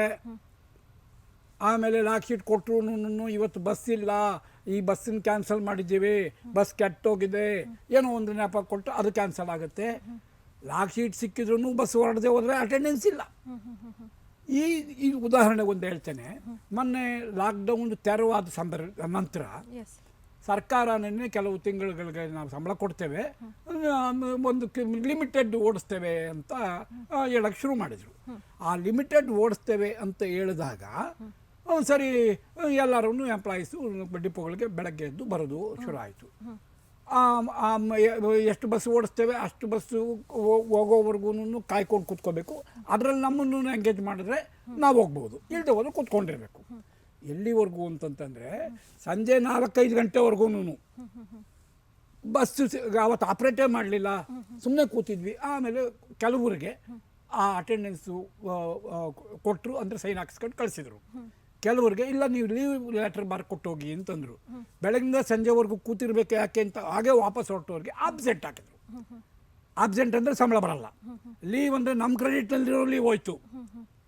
ಮತ್ತು ಕೆಲಸಕ್ಕೆ ಹೋಗೋದು ಅಂತಂತಂದರೆ ಅದಕ್ಕೂ 50% ಅಷ್ಟೇನೇ ಪ್ಯಾಸೆಂಜರ್ನ ಕ್ಯಾರಿ ಮಾಡಬೇಕು ಇತ್ಯಾದಿ ನೆಪದಲ್ಲಿ ಅಷ್ಟು ಮಾಡಲಿಲ್ಲ ಅಂತನೋ ಅಥವಾ ಹೆಚ್ಚಿಗೆ ಮಾಡಿದ್ರು ಅಂತನೋ ಮತ್ತೆ ಪನಿಷ್ಮೆಂಟೇ. ಉದಾಹರಣೆಗೆ ಮೇ 17ರಿಂದ ಮತ್ತೆ ಲಾಕ್ಡೌನು ಇದಾಯಿತು. ಮೇ 19ನೇ ತಾರೀಕು ಸಂಜೆ 6 ಗಂಟೆಗೆ 7 ಗಂಟೆಗೆ ಮೆಜೆಸ್ಟಿಕ್ನಿಂದ ಯಲಹಂಕಕ್ಕೆ ಒಂದು ಬಸ್ ಬರುತ್ತೆ. ಆ ಬಸ್ಸು ಲಾಸ್ಟ್ ಬಸ್ಸು. ಆ ಕಾರಣಕ್ಕಾಗಿ ಲಾಸ್ಟ್ ಬಸ್ಸು, ಇನ್ನು ಆಮೇಲೆ ಬಸ್ ಇಲ್ಲಲ್ಲ ಅಂತ ಹೇಳ್ಕೊಂಡು ಜನ ತುಂಬ್ಕೋತಾರೆ. ಒಂದು ಖಾಸಗಿ ಚಾನಲ್ನಲ್ಲಿ BMTC ಎಡವಟ್ಟು 60-70 ಜನ ತುಂಬಿಕೊಂಡು ಹೋದ್ರು ಅಂತ ಒಂದು ಇದು ಬರುತ್ತೆ. ಅಷ್ಟನ್ನೇ ನೆಪ ಇಟ್ಕೊಂಡು ಆ ಡ್ರೈವರು ಕಂಡಕ್ಟರ್ನ ಸಸ್ಪೆಂಡ್ ಮಾಡ್ತಾರೆ. ದೆನ್ ಆ ಬಸ್ ಸ್ಟ್ಯಾಂಡ್ನಲ್ಲಿ ಆವತ್ತು ಕೆಲಸ ಮಾಡ್ತಾ ಇದ್ದ ಬೇರೆ ಬೇರೆ ಟ್ರಾಫಿಕ್ ಕಂಟ್ರೋಲರು, ಇನ್ಸ್ಪೆಕ್ಟರು, ಹವಾಲ್ದಾರು ಇಂಥವ್ರನ್ನೆಲ್ಲ ಚಾರ್ಜ್ ಶೀಟ್ ಕೊಡ್ತಾರೆ. ಅವರು ಏನೇನು ವಿವರಣೆ ಕೊಟ್ಟರು ಅವ್ರಿಗೆಲ್ಲರಿಗೂ ದೊಡ್ಡ ಮೊತ್ತದ ಫೈನ್ ಹಾಕ್ತಾರೆ. ಅಂದರೆ ಅದರ ಅರ್ಥ ಈ ರೀತಿ ಇದನ್ನೆಲ್ಲ ಶೋಷಣೆ ಅಂತಲೇ ಹೇಳ್ಕೊತ ಹೋಗ್ಬೋದು. ಈ ಥರದ್ದು ಸಾವಿರ ಉದಾಹರಣೆಗಳಿವೆ. ಪ್ರತಿ ದಿವಸ ಚಾಲಕ ನಿರ್ವಾಹಕರನ್ನು ಶೋಷಣೆ ಮಾಡೋದಕ್ಕಾಗಿನೇ ಸಾರಿಗೆ ಸಂಸ್ಥೆಯಲ್ಲಿ ಒಂದು ವ್ಯವಸ್ಥೆನೇ ಮಾಡಿದ್ದಾರೆ. ಉದಾಹರಣೆಗೆ ಸಾರಿಗೆ ಸಂಸ್ಥೆಯ ಎಲ್ಲ ಕಡೆನೂ 3 ಹಂತದ ಆಡಳಿತ ಪದ್ಧತಿ ಇದೆ. ಒಂದು ಕೇಂದ್ರ ಕಚೇರಿಯಿಂದ ಆಡಳಿತ ನಡೆಯುತ್ತೆ, 2ನೇದು ವಿಭಾಗ ಕಚೇರಿ, 3ನೇದು ಘಟಕ ಕಚೇರಿಗಳು. ಈ ಘಟಕದವ್ರದ್ದು ಎಲ್ಲ ಬಸ್ ಆಪ್ರೇಟ್ ಮಾಡೋದು ಇತ್ಯಾದಿ ದುಡ್ಡು ಕಲೆಕ್ಷನ್ ಮಾಡೋದು, ಅದನ್ನೆಲ್ಲ ಜಮಾ ಮಾಡೋದು, ಆ ಬಸ್ಗಳು ರಿಪೇರಿ ಮಾಡೋದು, ಅದಕ್ಕೆಲ್ಲ ಸ್ಪೇರ್ ಪಾರ್ಟ್ಸ್ ಹೊಂದಿಸೋದು ಇತ್ಯಾದಿ ಎಲ್ಲ ಕೆಲಸ ಘಟಕ ಮಟ್ಟದ್ದು ಮಾಡ್ತಾರೆ. ಕೇಂದ್ರ ಕಚೇರಿಯವರು ಅದಕ್ಕೆ ಬೇಕಾದ ಇನ್ಫ್ರಾಸ್ಟ್ರಕ್ಚರು ಏನೇನು ಮಾಡಬೇಕು ಮಾಡ್ತಾರೆ. ಈ ಮಧ್ಯದ ವಿಭಾಗ ಕಚೇರಿ ಅಂತ ಇದೆಯಲ್ಲ, ಅಲ್ಲಿನ ಅಂದರೆ ವಿಭಾಗ ನಿಯಂತ್ರಣಾಧಿಕಾರಿಗಳು, ಅವ್ರಿಗೆ ಒಂದು ಡಿಸ್ಕ್ರಿಯೇಷನ್ ಪವರ್ ಅಂತ ಕೊಟ್ಟಿದ್ದಾರೆ. ಅವರು ಸಂಸ್ಥೆಯ ನೌಕರರು, ಪರ್ಟಿಕ್ಯುಲರ್ಲಿ ಚಾಲಕ ನಿರ್ವಾಹಕರ ಮೇಲೆ ಯಾವ್ಯಾವುದು ಆರೋಪಗಳು ಬರ್ತವೆ. ಇವಾಗ ಉದಾಹರಣೆಗೆ ಒಂದು 50 ಜನ ಬಸ್ನಲ್ಲಿರುವಾಗ ಅವನೋ ಒಬ್ಬ ಟಿಕೆಟ್ ತೊಗೊಂಡಿಲ್ಲ, ಟಿಕೆಟ್ ಕಳ್ಕೊಂಡಿದ್ದಾನೆ, ಅಥವಾ ಈ ಬಸ್ಸದ್ದು ಎಲ್ಲ ಒಂದು ಸ್ವಲ್ಪ ಸ್ಕ್ರ್ಯಾಚ್ ಮಾಡ್ಕೊಂಡು ಬಂದ, ಅಥವಾ ಅಬ್ಸೆಂಟ್ ಆದ ಇತ್ಯಾದಿ, ಇಂಥವೆಲ್ಲವನ್ನು ಆರೋಪಗಳಾಗಿ ಇತ್ಯರ್ಥಕ್ಕಾಗಿ ಆ ಡಿವಿಷನ್ಗೆ ಹೋಗುತ್ತೆ. ಡಿವಿಷನ್ ಕಂಟ್ರೋಲರ್ ಹತ್ರ ಸಿಗುತ್ತೆ. ಅವರಿಗೆ ಒಂದು ಡಿಸ್ಕ್ರಿಯೇಷನ್ ಪವರ್ ಅಂತ ಕೊಟ್ಟಿದ್ದಾರೆ. ಅದನ್ನು ಬಳಸ್ಕೊಂಡು ಗ್ರೇವ್ ಚಾರ್ಜ್ ಮಾಡಿರೋನ್ಗೆ ಎಕ್ಸಂಪ್ಷನ್ ಮಾಡ್ಬೋದು, ಅಥವಾ ಏನೂ ತಪ್ಪೇ ಅಲ್ಲದಂತಹ ಆರೋಪ ಇರೋ ಸಂದರ್ಭದಲ್ಲಿ ಅವರಿಗೆ ಮೇಜರ್ ಪನಿಷ್ಮೆಂಟ್ಸೇ ಕೊಡ್ಬೋದು. ಹೀಗೆ ಉತ್ತರದಾಯಿತ್ವವಿಲ್ಲದ ಅಧಿಕಾರವ ಚಲಾಯಿಸುವ ಏನು ಈ ಮಧ್ಯಮ ಹಂತದ ಆಡಳಿತ ಇದೆಯಲ್ಲ, ಅದು ದೊಡ್ಡ ಥ್ರೆಟ್ಟು ಸಾರಿಗೆ ಸಂಸ್ಥೆ ನೌಕರರಿಗೆ, ಭಾಳ ದೊಡ್ಡ ಥ್ರೆಟ್ಟು. ಅವರಿಗೆ ಯಾವುದೇ ಜವಾಬ್ದಾರಿ ಇಲ್ಲ, ಆದರೆ ತಮ್ಮ ವಿವೇಚನಾಧಿಕಾರ ಬಳಸ್ಕೊಂಡು ದೊಡ್ಡ ಪ್ರಮಾಣದಲ್ಲಿ ಶೋಷಣೆ ಮಾಡ್ತಿದ್ದಾರೆ. ಅವರು ಸಂಗ್ರಹ ಮಾಡಿ ಮಂತ್ರಿಗಳಿಗೆ, ಮೇಲಧಿಕಾರಿಗಳಿಗೆ ಎಲ್ಲವನ್ನೂ ಮಾಡ್ತಾ ಇದ್ದಾರೆ ಅನ್ನೋದು ಬಹಿರಂಗವಾದ ಸತ್ಯ. ಓಕೆ ಸರ್, ಕೊನೆಯದಾಗಿ ಇವಾಗ ಸರ್ಕಾರ ಕೂಡ ಹೇಳ್ತಾ ಇದೆ ಯಾವುದೇ ರೀತಿಯಾದಂಥ ಸಂಧಾನ ಮಾತುಕತೆ ಇಲ್ಲ, ನೀವು ಡ್ಯೂಟಿಗೆ ಹಾಜರಾದ್ರಷ್ಟೇ ನಿಮಗೆ ಏನು ಬೇಡಿಕೆ ಇದೆ ಅದನ್ನು ಈಡೇರಿಸುವ ನಿಟ್ಟಿನಲ್ಲಿ ನಾವು ಪ್ರಯತ್ನವನ್ನು ಮಾಡ್ತೀವಿ. ಇವಾಗಲೇ ಚುನಾವಣಾ ಆಯೋಗಕ್ಕೆ ಪತ್ರವನ್ನು ಕೂಡ ಬರೆದಿದ್ದೀವಿ ಅಂತ ಲಕ್ಷ್ಮಣ್ ಸವದಿ ಅವರು ಹೇಳ್ತಾ ಇದ್ದಾರೆ. ಮತ್ತೊಂದು ಕಡೆ ನಿಮ್ಮ ಹೋರಾಟವನ್ನು ಕೈ ಬಿಡಬೇಕು ಅಂತ ಕೂಡ ಮನವಿಯನ್ನು ಮಾಡ್ಕೊಳ್ತಾ ಇದ್ದಾರೆ. ಕೊನೆಯದಾಗಿ ನಿಮ್ಮ ಮುಂದಿನ ನಡೆ ಏನು ಅಂತ? ಸರ್ಕಾರ ಹಠಮಾರಿ ಧೋರಣೆ ತಳೆದರೆ ಸಂಘರ್ಷ ಮುಂದುವರಿಯುತ್ತೆ. ಸರ್ಕಾರಕ್ಕೊಂದು ಕೆಟ್ಟ ಹೆಸರು ಬರುತ್ತೆ, ನೌಕರರು ತೊಂದರೆ ಅನುಭವಿಸ್ತಾರೆ ಮತ್ತು ಪ್ರಯಾಣಿಕರು ಪರದಾಡ್ತಾರೆ. ಅದಕ್ಕೆ ಬದಲಾಗಿ ಸಂಘರ್ಷ ಧೋರಣೆ ಕೈಬಿಟ್ಟು ಎಲ್ಲರನ್ನೂ ವಿಶ್ವಾಸಕ್ಕೆ ತಗೊಂಡು ಸಮಸ್ಯೆಯನ್ನು ಬಗೆಹರಿಸೋದಾದರೆ ಯಾವುದೇ ಹಂತಕ್ಕೆ ಒಂದು ಶೋಷಣೆ ಮುಕ್ತ ಆಡಳಿತ ವ್ಯವಸ್ಥೆ ಸಂಸ್ಥೆಯಲ್ಲಿ ಬರುತ್ತೆ ಅನ್ನೋದಾದರೆ ಕೊಳ್ಳುವ ರೀತಿಯಲ್ಲಿ ಇತ್ಯರ್ಥ ಮಾಡೋಕ್ಕೆ ಮಿಕ್ಕ ಎಲ್ಲ ಸಂಘಟನೆಗಳು, ಇನ್ಕ್ಲೂಡಿಂಗ್ ಇವತ್ತು ಮುಷ್ಕರ ಮಾಡ್ತಿರೋ ಸಂಘಟನೆಗಳು ಸಹ ಒಪ್ಪಿಸಿ ಒಂದು ವೇದಿಕೆಗೆ ತರೋಕ್ಕೆ ನಾವು ಸಿದ್ಧ ಇದ್ದೇವೆ.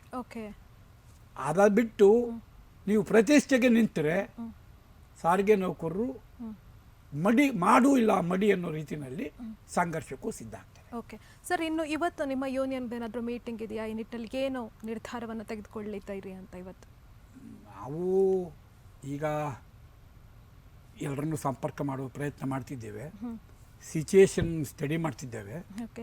ಒಂದು ವೇಳೆ ಅಡ್ವರ್ಸ್ ಆಗೋದಾದರೆ ಅಪಾಯನ ತಪ್ಪಿಸೋದಕ್ಕೆ ಏನೇನು ಬೇಕೋ ಆ ಕ್ರಮಗಳನ್ನು ನೌಕರರಿಗಾಗಲಿ, ಜನರಿಗಾಗಲಿ, ಸಂಸ್ಥೆಯ ಪ್ರತಿಷ್ಠೆಗೆ ಆಗಲಿ ತೀರಾ ಒಂದು ತೊಂದರೆ ಆಗುತ್ತೆ ಅನ್ನುವಂತಹ ಪರಿಸ್ಥಿತಿ ಬಂದರೆ ಸಾರ್ಟ್ ಔಟ್ ಮಾಡೋದಕ್ಕೆ ನಾವು ಪ್ರಾಮಾಣಿಕವಾಗಿ ಪ್ರಯತ್ನ ಮಾಡ್ತೇವೆ. ಓಕೆ ಸರ್, ಸಾಕಷ್ಟು ವಿಚಾರಗಳ ಬಗ್ಗೆ ತಿಳಿಸ್ಕೊಟ್ರಿ. ಈ ಒಂದು ಸಾರಿಗೆ ಮುಷ್ಕರ ಯಾಕೆ ಹುಟ್ಟಿಕೊಂಡಿತ್ತು, ಸರ್ಕಾರದಿಂದ ಏನು ಭರವಸೆ ಸಿಕ್ಕಿದೆ, ಏನೆಲ್ಲ ಸಮಸ್ಯೆಗಳಾಗ್ತಾ ಇದೆ ಮುಖ್ಯವಾಗಿ ಸಾರಿಗೆ ಇಲಾಖೆ ನೌಕರಿಗೆ, ಜೊತೆಗೆ ಸರ್ಕಾರ ಯಾವ ರೀತಿಯ ಕ್ರಮಗಳನ್ನು ಕೈಗೊಳ್ಳಬೇಕು, ಸಾರಿಗೆ ನೌಕರ ಪರಿಸ್ಥಿತಿಯನ್ನು ಯಾವ ರೀತಿ ಸರ್ಕಾರ ಅರ್ಥ ಮಾಡ್ಕೊಳ್ಬೇಕು, ಯಾವ ರೀತಿ ಅಸಲಿಯತ್ ಏನಿದೆ, ಈ ಎಲ್ಲ ವಿಚಾರಗಳ ಬಗ್ಗೆ ತಿಳಿಸ್ಕೊಟ್ರಿ. ಧನ್ಯವಾದಗಳು. ನಮಸ್ಕಾರ ವೀಕ್ಷಕರೇ, ತಮ್ಮ ಬೇಡಿಕೆ ಈಡೇರಿಕೆಗಾಗಿ ನಿನ್ನೆಯಿಂದಲೂ ಕೂಡ ಸಾರಿಗೆ ನೌಕರರು ಒಂದು ಪ್ರತಿಭಟನೆಗೆ ಮುಂದಾಗಿದ್ದಾರೆ, ಮುಷ್ಕರವನ್ನು ನಡೆಸ್ತಾ ಇದ್ದಾರೆ. ಬಸ್ಗಳು ರಸ್ತೆಗೆ ಇಳಿತಾ ಇಲ್ಲ, ಹಾಗಾಗಿ ಸಾರ್ವಜನಿಕರು ಸಾಕಷ್ಟು ಪರದಾಟವನ್ನು ನಡೆಸ್ತಾ ಇದ್ದಾರೆ. ಮತ್ತೊಂದು ಕಡೆ ಸರ್ಕಾರ ಈಗಾಗಲೇ ಸಾರಿಗೆ ನೌಕರಿಗೆ ಸ್ಪಷ್ಟವಾದಂತಹ ಸಂದೇಶವನ್ನು ಕೊಟ್ಟಿದೆ, ನಾವು ಯಾವುದೇ ರೀತಿಯಾದಂಥ ಮಾತುಕತೆಗೆ ಬರಲ್ಲ, ನೀವು ಕರ್ತವ್ಯಕ್ಕೆ ಹಾಜರಾದ್ರಷ್ಟೇ ನಿಮಗೆ ಸಂಬಳ ನೀಡ್ತೀವಿ, ವೇತನ ಆಯೋಗದ ಶಿಫಾರಸು ಏನು ಮಾಡಿದ್ರಿ, ನೀವೇನು ಬೇಡಿಕೆ ಇಟ್ಟಿದ್ದೀರಾ ಅದನ್ನು ಇಟ್ಟುವಂತಹ ನಿಟ್ಟಿನಲ್ಲಿ ಚುನಾವಣಾ ಆಯೋಗಕ್ಕೂ ಕೂಡ ಒಂದು ಪತ್ರವನ್ನು ಬರೆದಿದ್ದೀವಿ, ಹಾಗಾಗಿ ಸಮಾಧಾನದಿಂದ ವರ್ತಿಸಿ ಕರ್ತವ್ಯಕ್ಕೆ ಹಾಜರಾಗಿ ಅಂತ ಮನವಿಯನ್ನು ಮಾಡಿಕೊಂಡಿದೆ. ಆದರೆ ಸಾರಿಗೆ ನೌಕರರು ಏನು ಮಾಡ್ತಾರೆ, ಇವತ್ತು ಸಂಜೆ ವೇಳೆಗೆ ಏನು ನಿರ್ಧಾರವನ್ನು ತೆಗೆದುಕೊಳ್ತಾರೆ ಅನ್ನೋದು ಸಾಕಷ್ಟು ಕುತೂಹಲಕ್ಕೆ ಕಾರಣವಾಗಿದೆ. ನಾವು ಕೂಡ ಏನಾಗತ್ತೆ ಅನ್ನೋದನ್ನು ಕಾದು ನೋಡಬೇಕಾಗಿದೆ. ಇದು ಈ ಹೊತ್ತಿನ ವಿಶೇಷ. ನೇರ ಸುದ್ದಿ ಹಾಗೂ ನಿರಂತರ ಮನರಂಜನೆಗಾಗಿ ನೋಡ್ತಾ ಇರಿ ಎಕ್ಸ್‌ಪ್ರೆಸ್ ಟಿವಿ.